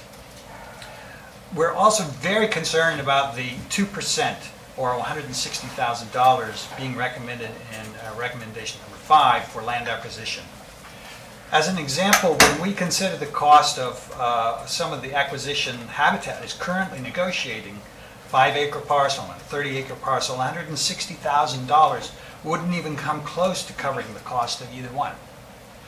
By way of comparison, in 2018, the city of Austin, Texas approved a $250 million bond initiative for affordable housing, 40% of which went to land acquisition. So in the 22 seconds I have left, let me just say that in terms of the bond issue, I would ask that the commission plan diligently, market excessively, bring the plan to the voters, and also to aim high. $50 million sounds like a lot. Austin did 250. It took them 3 tries to get there. Thank you. But they got it. Thank you. Thank you.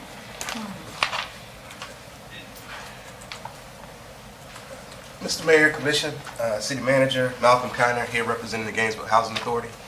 Just like to say that I'm encouraged. My enthusiasm echoes Commissioner Ariola's about the plan. We also would support the bond, but we understand that there does need to be planning made available. To 2 points that commissioners made. Commissioner Duncan Walker, we are in communications with the manager and with Corey. And congratulations, Corey. This is great to hear. And yes, we do need the city cell in order to redevelop and reposition our properties. To the second point, Commissioner Ward, you talked about the process of the ADU. So we are currently in the process of building an ADU. Like, we received the architectural proposal yesterday. So we operate in the sunshine. We are willing to work with the city, with city staff on that process of us permitting the ADU, us developing the ADU, and sharing the cost or letting you all know what everything costs so you guys can inform the public. So we are willing and open to do that. All right, thank you. Anybody else?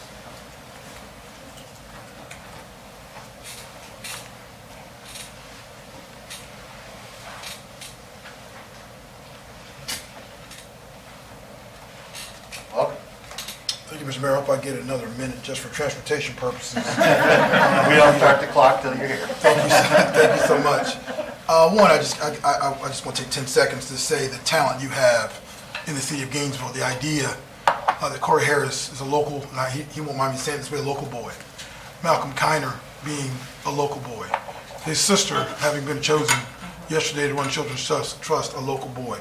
When you do the right things, you look at local talent, it's right here.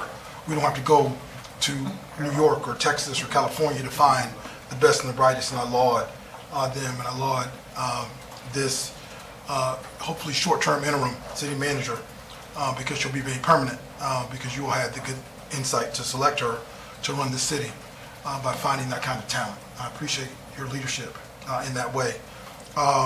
Corey, I've known you since you were a young man, and you continue to excel. And I hope I can say Corey and not Mr. Harris, because I want you to call me Ed. This plan is exactly what you need to be doing, but I can't say it's perfect because it would need me to be up here if I said that. Only thing I've said, and I've said this to him privately, is because the most meaningful affordable housing tool has been the low-income housing tax credit in the last 30 years, and it starts at 60%. That's the only, and that's a slight issue that I think we can be discussed, and he and the city manager can have that discretion to work through that with new projects. The only thing I would add that I think will be enhancing really to this is what I don't see here because he wasn't asked, and the city manager wasn't asked, is put on the table the affordable housing opportunities in the CRA. Put on the table in a large budget for affordable housing, CDBG, home, SHIP, and look at your entire budget and say, what could 10 million, 12 million, 15 million of existing dollars do for you in a 2-year time frame? You are spending it already. You're already doing it. You're already leveraging money. But if you got $7 million in CRA money and you only use 1.2 for affordable housing, and the economic development says that they follow rooftops. Rooftops follow housing. So you need to do some more in those areas, and every time you do that, the tax base you generate comes back into the pot for you to do more with, whether you do it in the CRA or outside the CRA. So I would hope whether you pass this today and move forward, or as the city manager is developing her 2022-2023 budget, that she gives some leeway to Mr. Harris, Corey, to put that together in that way. I think you're on the right table. I look for the idea of Commissioner Duncan Walker's to be a part of a larger forum to discuss what we can get done and get done quickly. I'll say to my good friend the mayor, don't say 17 months, you've got 29 months to spend this money, so you do have a little bit more time, but December 31 of 24, and I think you can get it done in that time frame. Thank you very much for having me.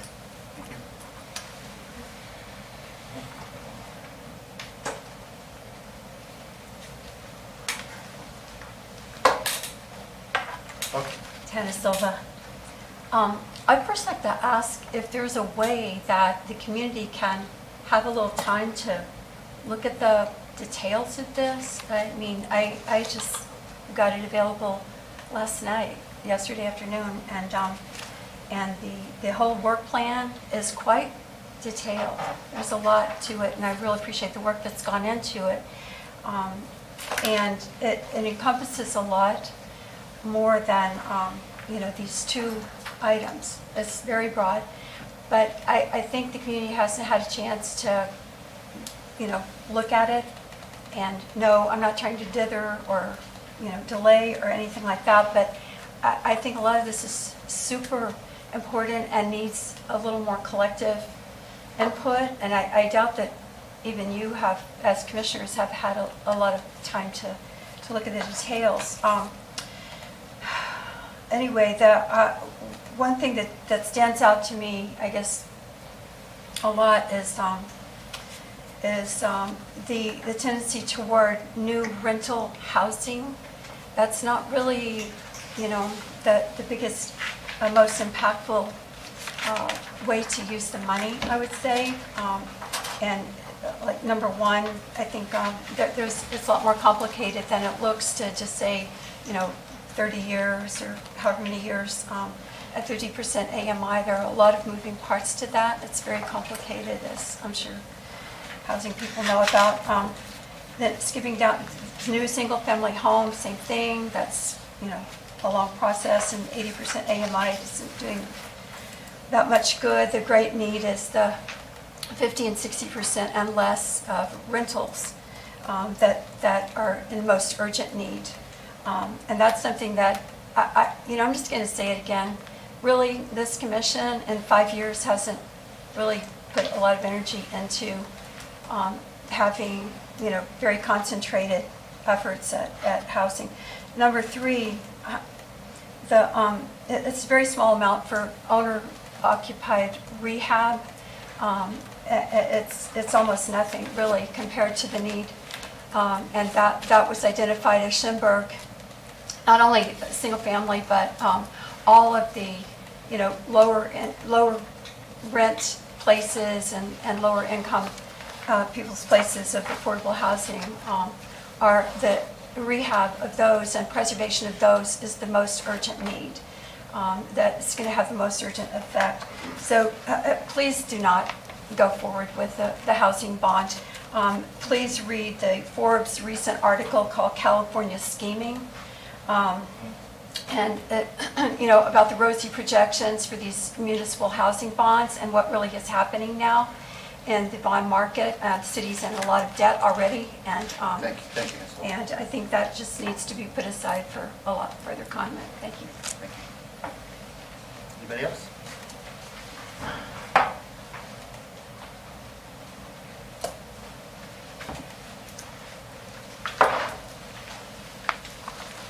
Hello, still Gary Gordon. I really appreciate the work that was put into this. This is one of the most detailed pieces of information that I've seen come out of the city. And so, Mr. Harris and your team and whoever all worked on it, thank you. Just a couple of comments in two different areas. I want to focus on the Affordable Housing Workshop Summary number 5, page 2. Many neighbors are concerned that the proposed changes to comprehensive plan, including the elimination of exclusionary zoning, amending the occupancy limits, etc., would not result in the production of affordable housing units, and are concerned that changes would reduce the quality of life in the city's neighborhoods. Okay, you got a big meeting on that next week, where you're going to figure out maybe what you're going to do about exclusionary zoning, and I've read in the paper that you have the votes to eliminate single-family zoning. That doesn't mean that suddenly all the people that have been concerned about this effort to invade single-family zoning are suddenly going to be okay with what you've done, or that they're going to believe that this is going to result in affordable housing. You won't have changed people's minds even if you take that action. I want to speak to the community meetings that have been held and what was wrong with them and what kind of meetings you need to have. Those workshops that were held around Gainesville Rise weren't really workshops. They were tables around a room, like at the Senior Center and West Side Rec, where no overall presentation of the program was ever made. People heard different things from different people as they moved from table to table. Nobody knew if they were hearing the same thing all along. So you had no real communication going on about what the deal was and no common understanding, which is why you ran into problems when you had the subsequent hearings and a bunch of people showed up and said, what the heck is going on? That's going to happen again on August 4th. You need to do real community outreach on this stuff, real community outreach. The Bo Diddley thing, that didn't quite cut it either. That consultant that was online from New York sounded like she'd never been to Gainesville. Okay, I got 24 seconds. The bond issue, as much as I really don't want to agree with Commissioner Ward because we're opponents, but I think he's right. You know, this needs to wait, and the others who have spoken to this too, this needs to wait until you can really put something serious together and put together a plan to convince people. If you go door to door right now, nobody wants to give you a nickel. They want to hear how they're going to deal with their utility rates. That's what they want to know. Thank you.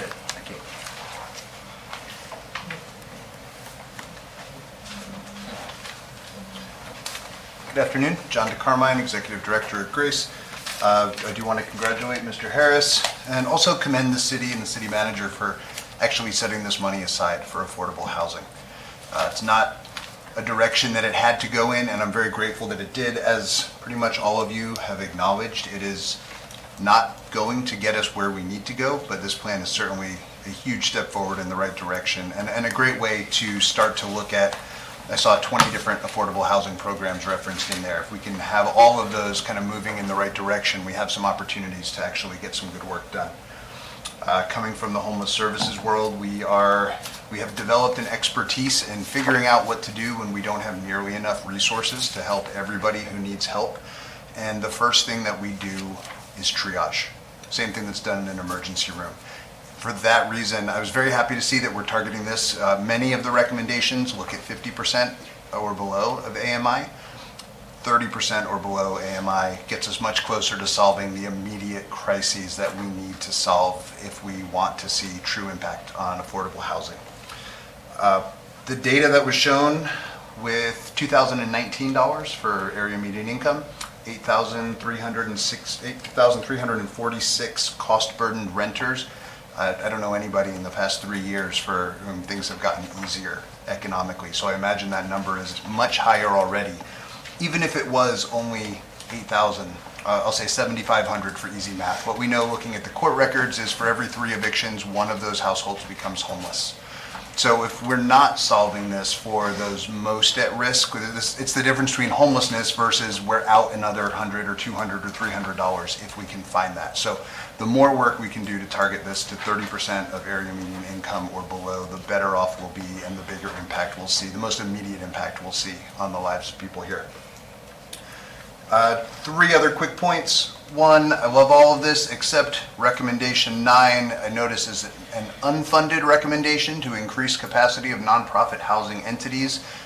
Capacity and funding are generally the same thing for most nonprofits. I would hope that there's some way, the city does a great job already of that, but just want to draw attention to that. I would love to volunteer to help with a future bond issue and see what we can do to increase a much bigger number than $50 million for affordable housing. If $8 million is not going to cut it, then 5 times, 6 times that amount is also not going to cut it. It's a lot of work to get to just part way. Finally, a quick point of clarification. I heard a comment earlier about housing for homeless people. And by definition, when a person without a home is moved into a home, they're just a person. So there's really no such thing as housing for homeless people. There's just housing. Thank you.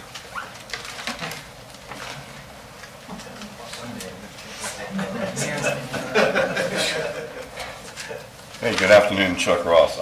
Actually, I wanted to follow up on some of the things that Gary Gordon said. You know, you can't slap together something without thinking it through and explaining it to the public in 2 or 3 days and try to get it on the ballot. It's just not the way to do it. As far as there was a throwaway comment at the end about the exclusionary housing. There's a number of reports out there that show that they've studied other states that have tried to do this, and the fact of the matter is it doesn't really accomplish what you're trying to do. And you should take the time to try to research some of the articles that have been written. Now, the first gentleman that got up here and spoke about, I believe he's inclusionary housing, where that does work, and that's something that you ought to think about concentrating on. And Commissioner Duncan Walker, who asked the question I wanted to ask, because nobody seems to explain what's the quantity of what we're talking about here. We talk about affordable housing, but what are the needs? And thank you. And we need to have a report to explain that, and that will help people understand better what you're trying to do. But I think you need to keep your eye focused on the ball. It's affordable housing that you're trying to accomplish here, and by going with the exclusionary, trying to convert or eliminate single-family residential housing and call it neighborhood residential, it's not going to accomplish the goal of creating affordable housing, or for that matter, probably diversifying neighborhoods either. So you need to think about that hard and long. And these are the people that you want to get support for to push forward a bond in the future. You know, that's another thing you might want to think about.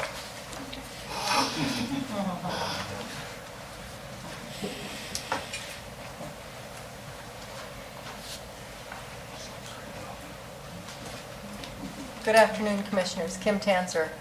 I too would like to congratulate Mr. Harris on his new position and on the work that he's done in this last few months to put this report together. It's extremely thorough, and it's the first time I have seen this much information that's credible in one place. And so thanks to him and Mayor, Manager Curry, to you for hiring him. I support the ARPA recommendations in general. I like that they are focused at 50% or below AMI, and I hear people saying that 30% would be even better, and I think that should be considered.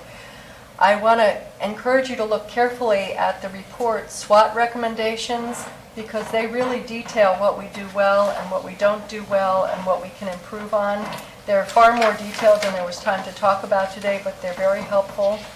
In particular, I think the fact that there are 20-plus initiatives at work in Gainesville right now providing affordable housing in some fashion is worth recognizing. As Commissioner Ward said, there are things that we're doing that nobody's bragging about, and we should. And if they're working well, we should do more of them, which I think is what Mr. Harris is suggesting. To my knowledge, it's unknown how many new units of housing we need. We know that as of now, there are 16,000 families who are cost burdened at various levels, but that's not the same thing as units being needed. We do not need to build 16,000 new units of housing necessarily. Nobody knows how many we need, and I think that's an important thing to look for. Several people have talked about the percentage of money allocated being flexible, and I think that's a good idea moving forward. For instance, I know some people think that more units could be rehabilitated, and keeping people in their existing homes is always a good idea for many, many reasons. Similarly, is it 30% or 50% AMI? Should it remain affordable for 30 years or 15 years or 50 years? I think those things should be tuned as we go along, as you go along. And finally, I'd like to remind you that currently there's the $8 million of ARPA funding plus another $1 million for a community land trust, which is for affordable housing in another fashion. There were $13 million allocated, as I remember, in the current year's budget for affordable housing, and there is an $8 million pot of money that the Gainesville, Florida Housing Corporation, Inc. received for the Seminary Lane property. I know that's not city money, but it too is for affordable housing. So that's 13 plus 9 plus $8 million available right now to help with affordable housing, and I hope it will be well spent. Thank you. Anybody?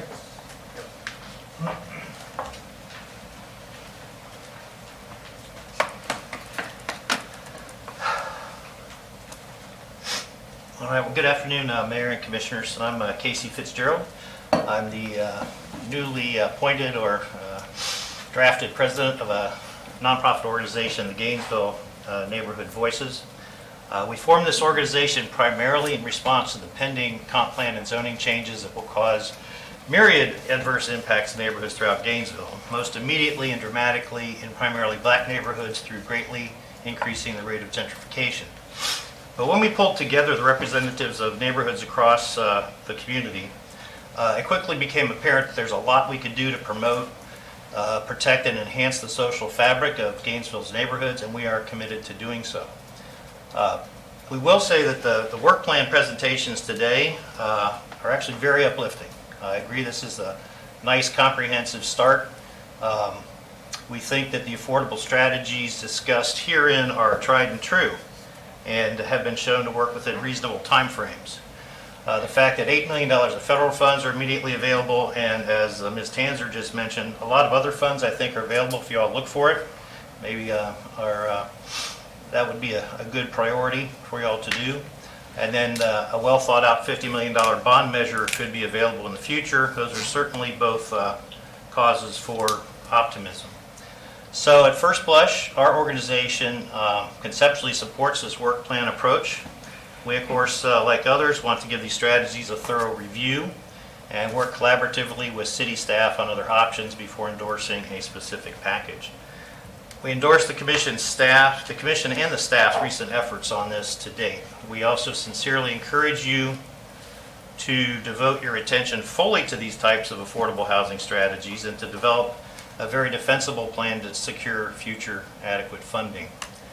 In closing, we think you should pursue this very supportable approach, ripe for collaboration, in lieu of pursuing the highly divisive, unwanted, and completely unproven comp plan and zoning changes that would eliminate single-family zoning throughout Gainesville, scheduled for your August 4 City Commission meeting. We really appreciate your time and for your due consideration of our final recommendations.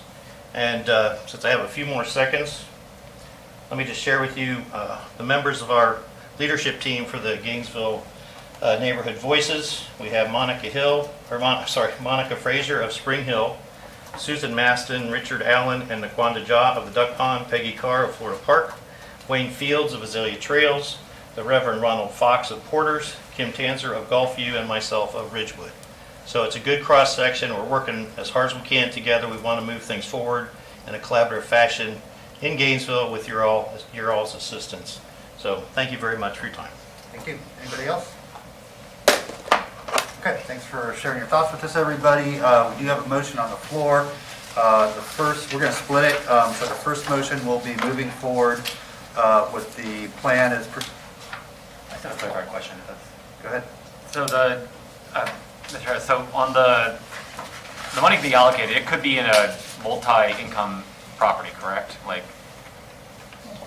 is that correct? Or would it have to be 100% affordable? So based on the recommendation, it's just for instance, the first recommendation is for those that are 50% is and below.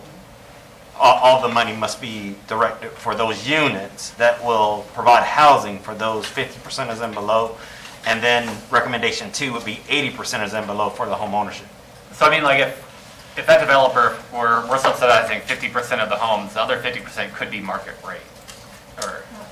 No, based on my again, based on staff recommendation, it would be, they can only use the money for those particular units that's gonna be housing those individuals that are in those categories. Any city money. Any city money. You're both saying the same thing. Yes, they are. The money can only be used for units that are going to affordable housing. That is correct. Right. Yes. But if that same developer in that same development wants to build market rate, they could also do that as well. That's true. Right, Okay. yes, they can build market No rate, city but they wouldn't money. be. Yeah, that's okay. Okay, Yes. all right, just one. Okay, first part of the motion is for the housing plan that included the item on high opportunity areas, all housing types, not just, say, single family or multifamily.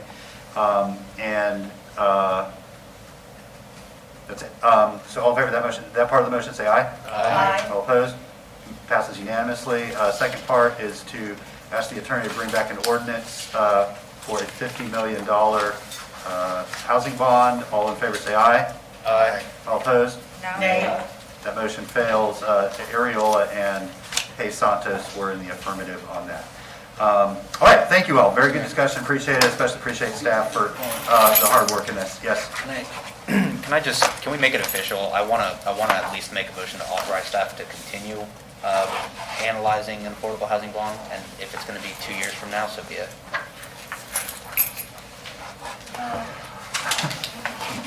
Commissioner, I would just really, that's going to be up to the next commission, because they're the ones that are going to have to authorize it, and that's just a few months away.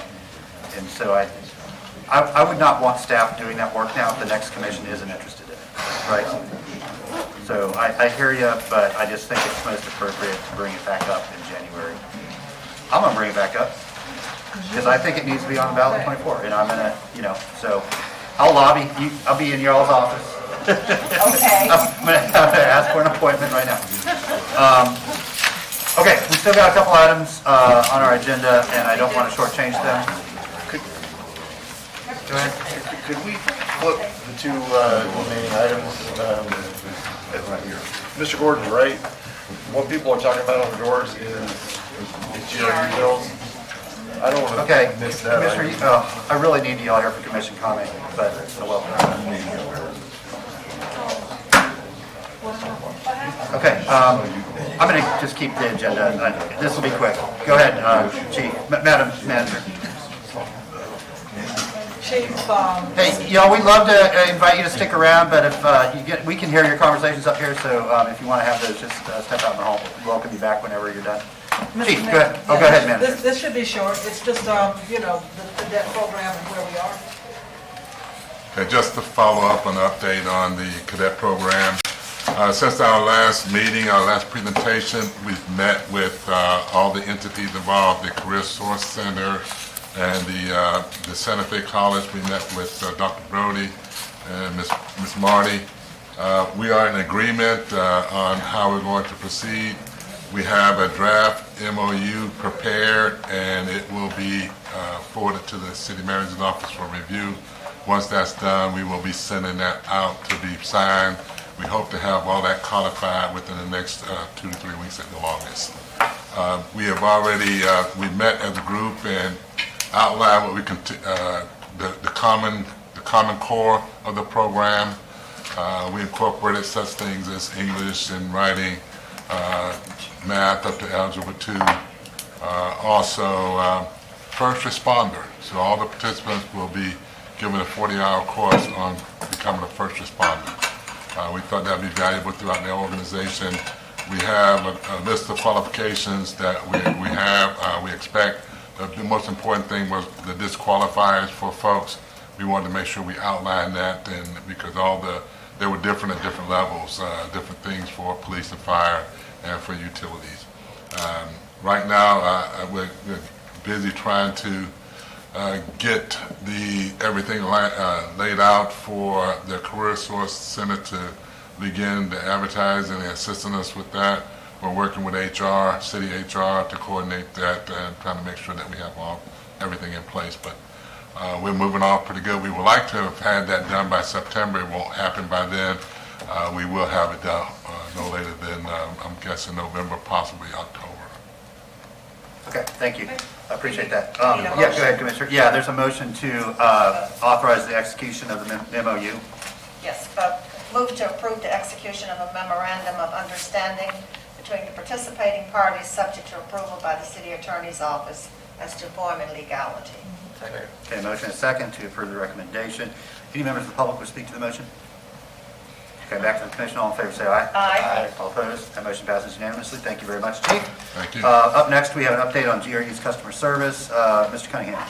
Yes, Mr. Mayor and Commissioners, I know all of you, including all of the staff, customers, are all very concerned about bills this summer. And so really wanted to have an opportunity to provide a lot of information of where we are and what's kind of going on, so that you as commissioners as well as the public can have more transparency into kind of where we are. So if I can entertain a few 10 minutes and kind of go through that, and then entertain questions at the end. So you all know that this summer we're having extraordinarily hot weather. So it's a very hot summer, both June and July. In addition to that, fuel prices worldwide, nationwide, and then here locally have all drastically increased, as well as we have some labor shortage issues, which has sometimes led to longer billing cycles.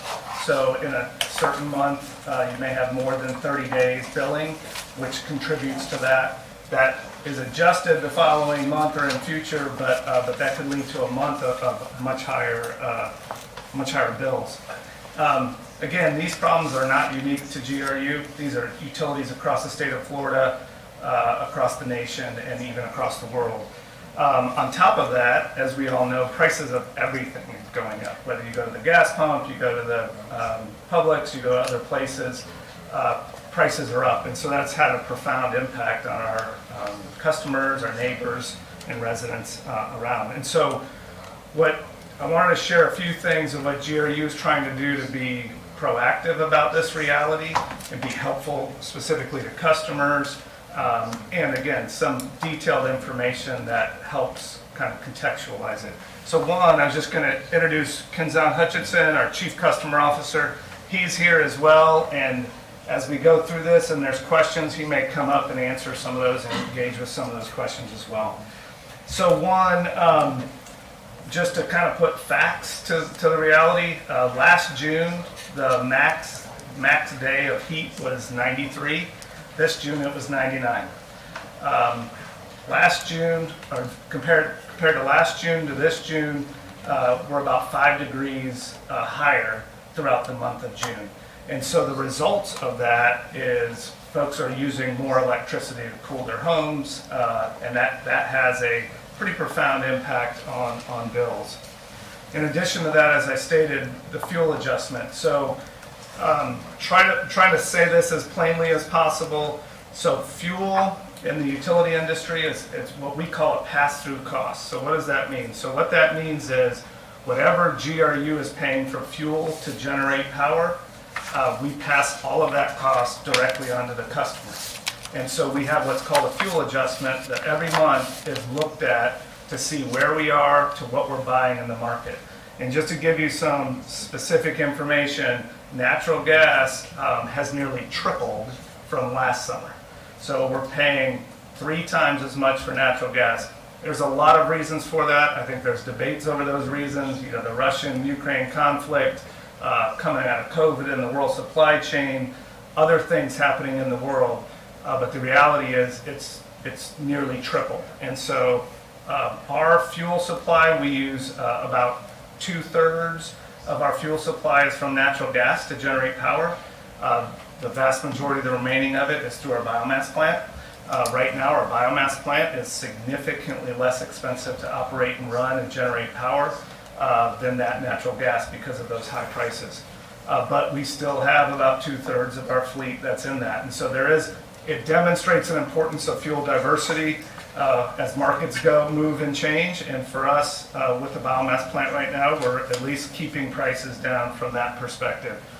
But to give you an example of the impact of that fuel adjustment, so on a 1,000 kilowatt hour bill, the change from last summer to this summer is about $50 on a 1,000 kilowatt hour bill. And so I know customers are calling and asking because they have $200 increase in their bill.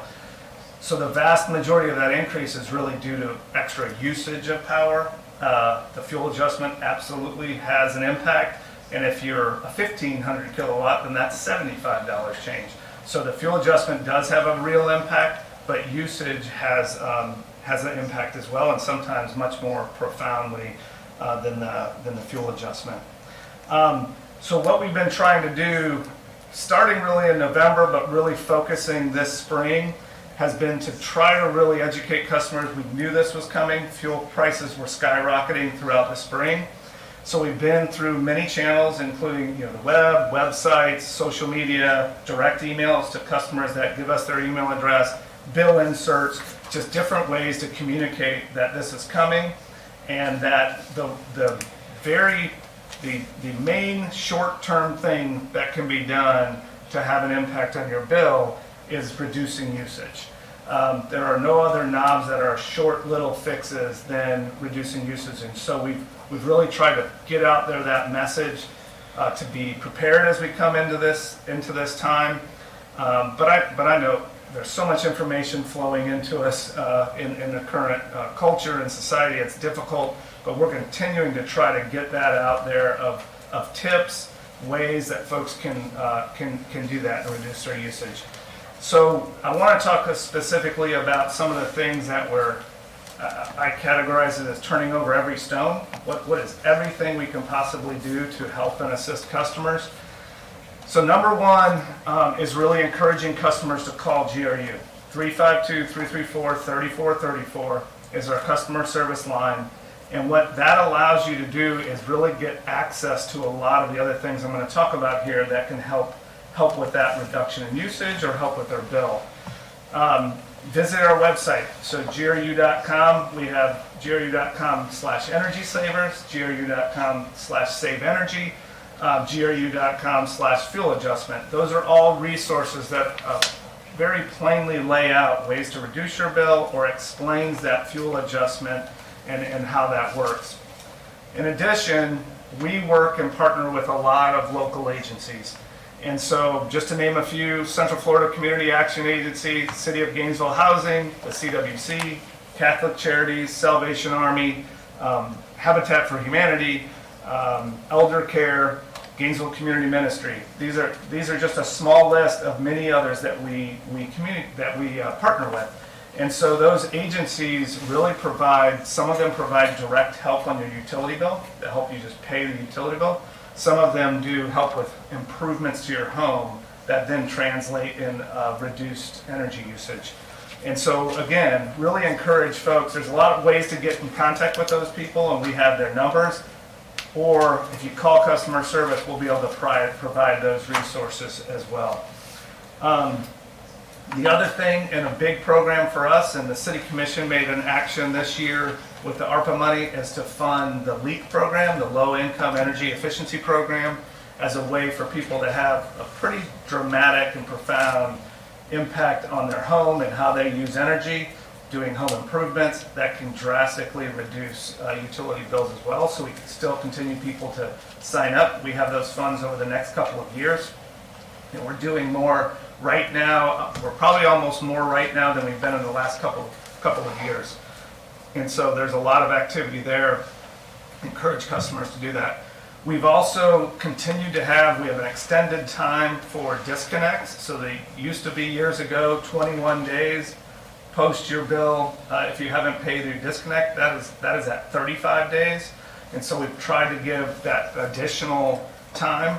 We are in the process of, this is a technical issue that we're adjusting, but we're in the process of eliminating late fees during this time. So that if someone is late on their bill, they won't get a late fee during this time.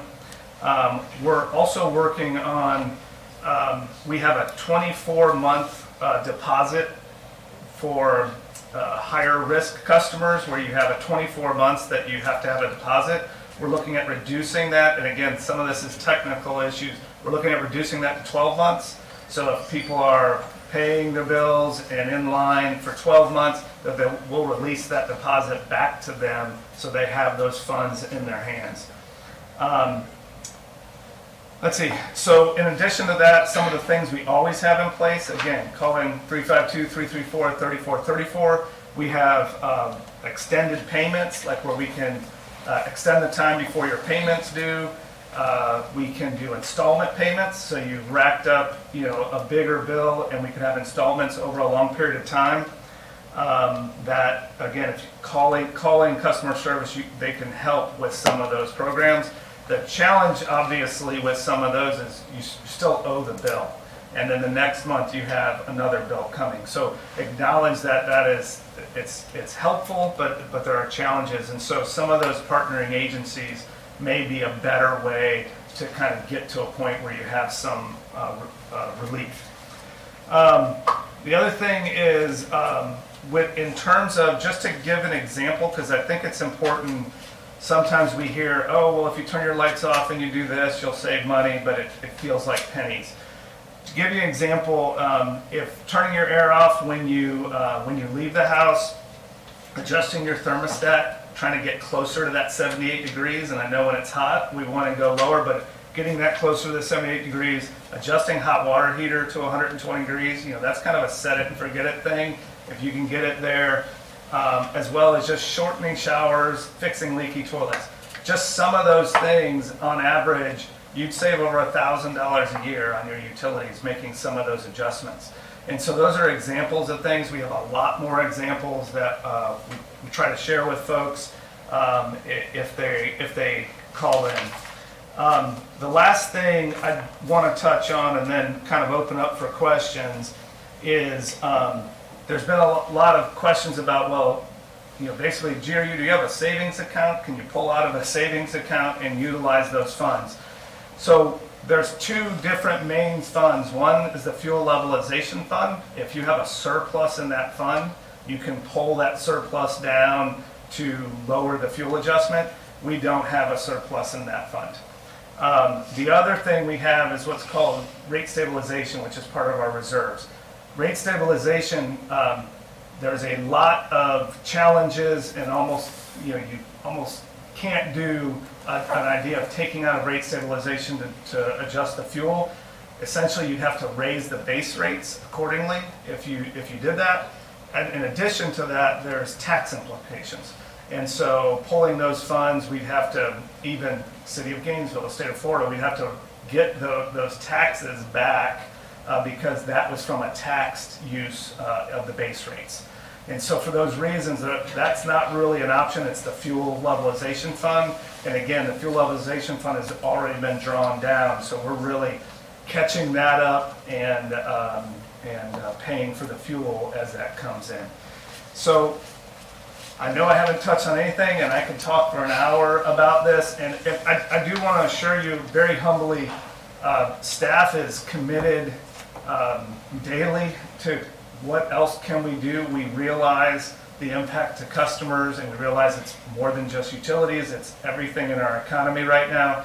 But those are the things of where we are. Oh, the last thing I'll say about fuel adjustment. When fuel prices start to come down, we evaluate that every month. And so we will be ready to reduce that fuel adjustment, but it really is still, the market is still driving that. And it's hard to predict when that will happen. I will say I don't think that's going to happen anytime soon, like in the next couple of months. But when that does happen, we'll be able to evaluate where we are and be able to provide that relief there as well. And the last thing is, I just got an email a few minutes ago before I started that was just talking about all utilities, public, IOUs in the state of Florida are all experiencing these same things, and kind of gave some of that information about that. So with that, I'll pause, and again, Kanzana is here for very specific, detailed questions about customer service and the help there, and just wanted to open it up for questions and discussion. All right, thank you, guys. Commissioner Ward. Thank you, Mr. Mayor, and thank you very much, Mr. Cunningham, for being here with us today, because this is what people want to know. And if we don't answer questions, if we don't tell people what we're doing to try to solve it, then the conspiracy theories win. Because when people are having trouble paying their bills, a story develops, and it can be the truth that gets told, or it can be some kind of weirdness. The difference between the fuel levelization fund and what it's for, as opposed to the rate stabilization fund and what it's for, can you be as specific in broad layperson's terms as possible? Because we need to be able to pass that on. I will tell you that there's I'm sure you've seen it, there's a very popular Facebook post out there telling us that we're, holding on to all this money for some nefarious reasons, and that we could just tap it if we wanted to. Let's find a way to put a stake through the heart of that, because it isn't true, but you understand it better than we do. Right. So, kind of like I said, they're really two separate funds. The rate stabilization fund is really funded by base rates, and so anything if you pulled money out of that, you'd have to raise base rates accordingly to replace it, and it's not supposed to be used to go to do anything with the fuel levelization fund. Fuel levelization fund is it's a different fund, because it's what you're really trying to do, again, is pass those costs on. GRU does not make any money off of fuel. Fuel is just a pass-through, so it costs us this much per month. We're passing on that cost to the customers based on their usage to recover that. That is how the fuel levelization fund, so they're two separate funds that really are not designed to be cross-contaminated or used in different ways. And before we started raising the fuel surcharge last fall, we had already spent down below so we set, as I recall, the commission sets the range between the lowest possible amount on the fuel levelization fund and some wonderful figure that would be too much to have in there. And then you, as the general manager, set that at monthly surcharge for how we stay as customers, how much we charge to stay within that range. That's correct. And we had already spent down this time last year to the point that there was no more dipping into it. That's correct. Okay, so Yes. we didn't have the option of dipping more into that. We're trying to keep it level, and we're not getting better at it, we're just keeping it Up right now. at the bottom of the range that we set. Okay. One other question that I had, one thing I wanted to point out, the length of the billing cycle. When we go beyond the average cycle, average cycle you told me yesterday was 30.4 days, right? That's the average month, right? Okay, average month. So, Sorry, how many days? 30.4 is just the average days. so if we do a 35-day cycle, that's a significant increase in your bill. So when we don't have enough people, or it's just too hot for them to go out and get the readings done correctly, that's a lot of extra money. I mean, on my bill, I did the math, and it was significant just by having the extra cycle, or the extra days in the cycle. As we get back to a shorter cycle, that should help with the bills, right? I mean, not hugely, but they won't keep increasing because of it. Correct. Yeah, it's about 15%. If you go to a 35-day cycle, it's about 15% more than your average bill, just like that. And that's what happened to a lot of folks. Many people have pointed out to me, and I've experienced it myself, that if your bill is above $500 and you're paying for it with a card, you have to pay 2 service fees of $275. What can we do about that? That seems like insult to injury. I know it's hard, I get it, but Yeah, so we have an external vendor that we work with on that, and Kanzan and I have been talking about this for a couple of days, so I think you might have more Yeah, information. so let me speak to that, Mayor and Commissioner. So it's a third-party vendor, so we pay directly, so the customers pay directly to that vendor. So we're in contact with the vendor to try to figure out a way to limit that, but it's to the vendor. We have to get in between the vendor and the customer, so we're trying to work through that process. so, we ought to be able to, I mean, I know y'all are working on it.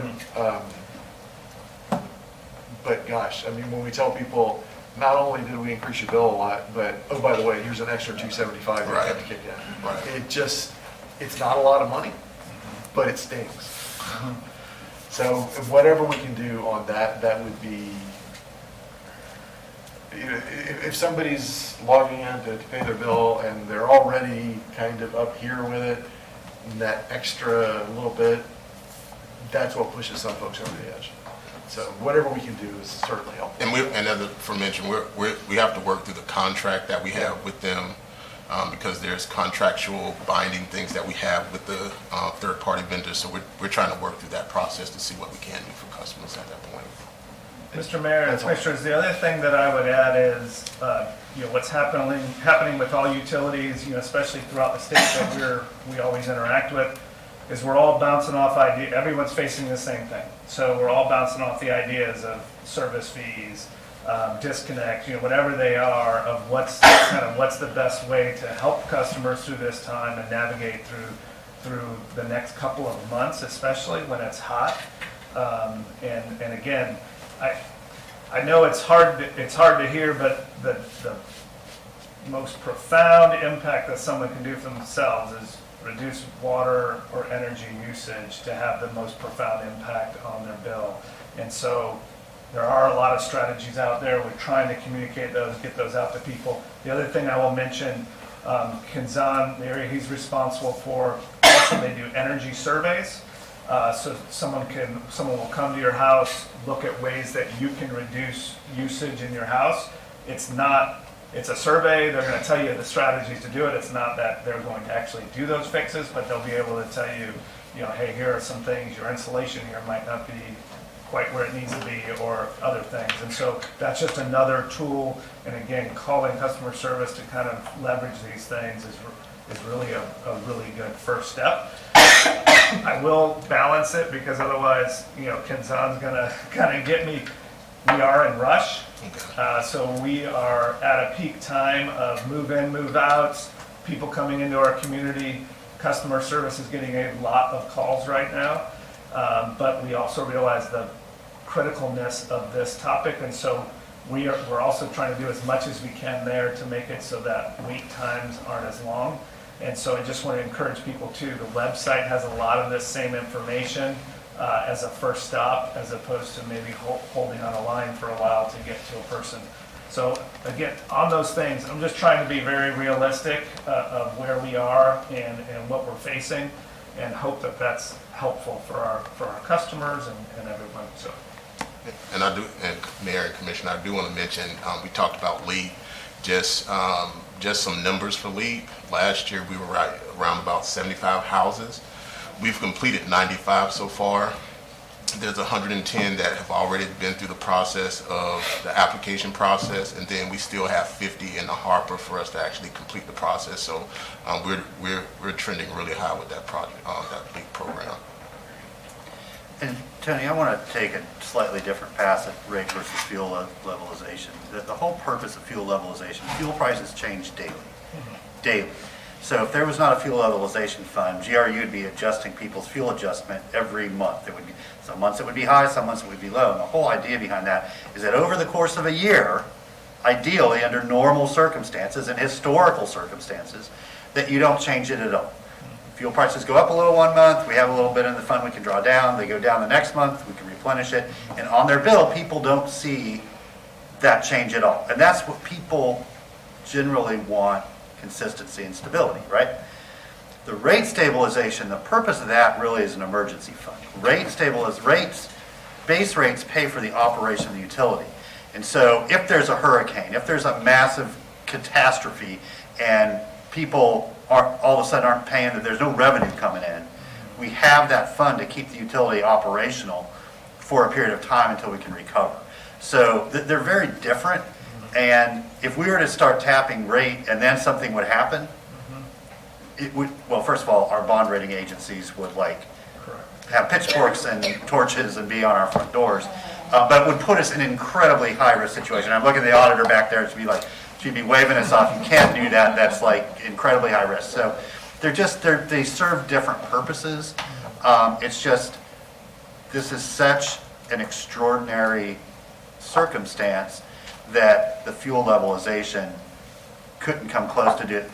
If we had a range of maybe 50 or 100% above, maybe it'd still be drawn down, but it's 5 below and 10 above, and it's just, we extinguish it. Commissioner, you had a question or a comment? I was just going to say thank you very much for the presentation. I think redundancy is the key here. If there's a way to print on a little card the new things, not new things, but the extended disconnect, eliminating the late fee, and reducing from 12 months to, from 24 months to 12 months for high-risk customers. If that could be printed on a card and somehow circulated to people without them having to call in to customer service to get those ideas, I think these are wonderful alternatives that you're presenting. I appreciate that, Commissioner, and just to, I think this is right, don't hold me to this, but I think we also have about 55,000 email addresses. Yeah. So more than half of our customers, send it out. and we have been sending those to folks that provide our emails.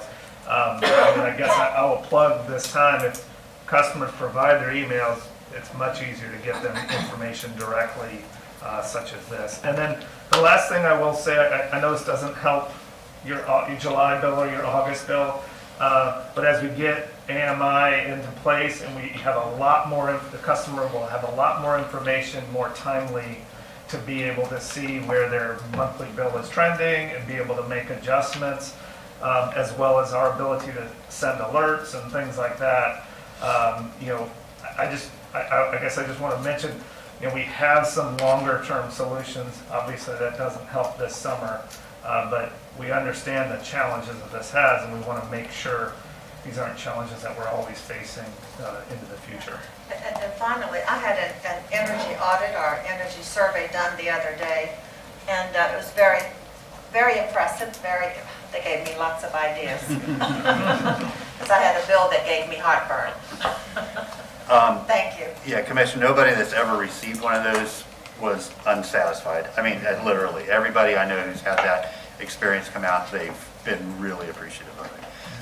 Okay, thank you, Ms. Cunningham, appreciate it. Everybody good? I mean, as good as we can be. We'll keep, I mean, we got to refer folks to customer service, and thank you, Kenzo. I know this is just an unbelievably challenging time for you and your staff, so just know we're with you. We'll get through it. Okay, folks, there's two things really quickly. One is short, one I need some assistance from y'all. Obviously, next Thursday is going to be a challenging meeting. We know that. The first thing, I want to make sure that I think we can set the tone for that meeting, and as long as we're being professional and collegial to one another, we're all incredibly passionate about this issue, and that's a good thing. But the more we can sort of set the tone for that evening portion of the meeting, the better. And I thought the workshop was great. I thought that our neighbors were very respectful and polite and civil, and if we can have that same meeting this time, I think it represents our community well. But there's a couple things that I think we need to do to make that meeting function better. As you know, most of you were in agenda review, but all our sort of normal businesses in the morning and the afternoon, and then the easy stuff's, that's all that's on the evening. We have no proclamations, we'll say the pledge, and then we'll get down to business, right? So I'd like to ask, hopefully, for a motion to waive our rules to do three things. The first is, I'd like to limit the early public comment at 10 and at 1 to items that are on the morning and afternoon only. In other words, no speaking to the EZ stuff at 10 or 1, because otherwise if 80 people show up then we don't get to any of our business. So that's the first thing, early public comment at 10 and 1 only for those morning and afternoon items. The second is, so there's 3 ordinances, but they all deal with the same issue, right? So there's a, so there's not like a bunch of separate stuff. And everyone showing up is going to be commenting on the sort of overall policy, not like, maybe some detail, but they're going to be saying, pass exclusionary zoning, don't pass exclusionary zoning, save single family, whatever, So what I think would help everybody, just to know how the meeting's going to work and how, most importantly, they're going to be able to participate, is that conduct public comment in the evening portion under the umbrella of early public comment. So we'll do public comment very first thing. We could do it after staff presentation, maybe that would be better. But very first thing before we start deliberating, and they can speak to the overall issue, but there wouldn't be public comment for each ordinance. It would just be the sort of whole kit, kat, and caboodle. And then I also wanted to see if you all, and I will absolutely sort of follow the will of the majority here, to set a time for, a total amount of time for public comment. This is what a lot of jurisdictions do. So, 4 hours, we'll take public comment on these issues for say 4 hours. So from close to 5:30, whenever the first person starts, till 9:30. And at that time, then public comment will end and we'll come back to the commission, read the ordinance into record, and we can do our deliberations and kind of just go through them 1, 2, 3. Dan, you seem concerned, but I think that, they're allowed to comment on any of them, so, that they're sort of open to do all that. You're not saying not have comment on each of the 3 items. You're saying the public comment portion. No. I am saying that the comment on the 3 items will be handled under the early public comment for the evening portion, and they are welcome to speak on any of those 3 items at that time. Right. I think I understand. Yeah. So I just think it makes it a little bit simpler for the public. They know at the beginning, I can get up, speak. We're going to have the phones, so I'll be alternating between in-person and phone, kind of back and forth, until one of them runs out or the other, We will give people a number, so when they sign up, they'll get a number, and then the clerk will say, right now we're on numbers 25 through 35 or whatever, so they'll kind of know I'm coming up next. Of course, when they're in queue on the phones, they know that. They tell them you're 12 people away or whatever, so they'll be aware. I think it'll just help us be a little smoother and allow our neighbors to kind of know, that they get to speak right up front. They can speak to all that, and then we'll sort of move on to the sort of business of the meeting. So if you're willing to do that, then is 4 hours too much? Is it the right amount? Last time we had 2.5 hours, and we didn't quite get to. There could have been a total of 2.5 hours with the number of people, and it ended up being like 2:10, something like that. So it's kind of double what we had last time is what I was planning for. So those are my thoughts. Commissioner Sacco, I think you had your hand up first. I'm fine with a max of 4 hours. I think it kind of forces people to be organized, and I think a lot of our neighbors have been organized with their thoughts and their literal neighbors about what to do. So it's not folks like, hello, I agree. That could have been an email. Not to be mean, but that literally could have been an email or our e-comment. So it, I think, really prioritizes folks who have something to say. So I'm fine with that and limiting it to 4 hours. I do have one ask though. Are we going to limit how many people are in that room? Yeah, so we're working with the clerk, and this is the stuff, we're going to try to push all of this out ahead of time in all our methods possible. But, so I've asked for 30 chairs to be placed in the auditorium. We're going to clear staff out unless I have to be there. So 30 chairs, reasonably spaced, kind of like what you see back here. I mean, I really kind of visually looked and you know, it seemed like 25 was safe, so I added another 5, and that's just kind of on the limit, I think, of what makes it accessible. Then we're going to put chairs out in the lobby so people can sit out there and listen. And then this room will be open as well. And then hopefully when people hear there's phones, that some people will choose to use that method of comment instead of being there. So that seemed to keep us and everyone else safe. Thank you, Mr. Mayor. Sure. Commissioner? Yeah, thank you, Mayor. I move that we change our rules for the August 4th meeting, that the early public comments for the morning and afternoon session would only be on early and morning and afternoon items, that we would have one public comment session for all 3 ordinances in the evening. We would have 4 hours of maximum public comment. And I guess one other thing, so I guess it's the motion. Yeah. Second. Okay. And then I have one request. I don't think it has to be in there, but I think if we could take a break every hour for like 5 minutes during public comment, just for us to go back, use the bathroom, and be able to kind of.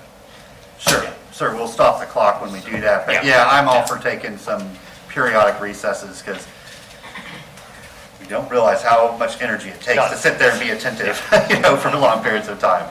Go ahead, Commissioner. No, I think that these are very, very good management techniques that you're putting in. I wonder, you would consider one other thing. A change of venue. So we fully intended to try to do that. And we were looking and all that. The problem is the notice was already sent that said for City Hall. We were working with the Blunt Center for that wonderful room you saw there. I mean, it was really the intention to try to do that, but we already missed that. That's okay. Well, one good thing today, on GNV, the notice is out with the telephone numbers to call in, and I think that is excellent. And I just want to announce here today, we had a death in our family. The service, the service will be next Thursday morning, so I will be gone the morning and the afternoon, but I will definitely be with you. I'll be with you for the easy. This is Larry, right? Larry, yeah. So he handled my dad's arrangements, and he's just that was a sad piece of news here. But okay. So just want to be on the record. Okay. I won't be here. There are a couple big items in the morning, so you can just get with the manager on those and make sure that we're up to date. Streetery downtown strategic plan. So, but the afternoon ordinances I think are pretty straightforward, and so I think it should be good. Okay. Thank you for letting me know that. You said you as well, Madam Manager? For the morning, I will Okay, thank you. Okay, so motion, again, it's limit public comment to 4 hours, early public comment in the morning and afternoon will be only on those items. Public comment in the evening then will happen first and will be over all of the, any or all of the 3 ordinances that we hear. And then after that public comment will be just the commission, deliberation, motions, and then a vote on each of those. Okay. All in favor say aye. Aye. All opposed? The motion passes unanimously. The Duncan Walker absent. Thank you very much. Anybody else have any comment? I know it's late. We're hungry. Tired. Okay. Some of us have planning council. Some of you have planning council. It's on Zoom. Don't give it that much. Okay, we are adjourned. Thank you all.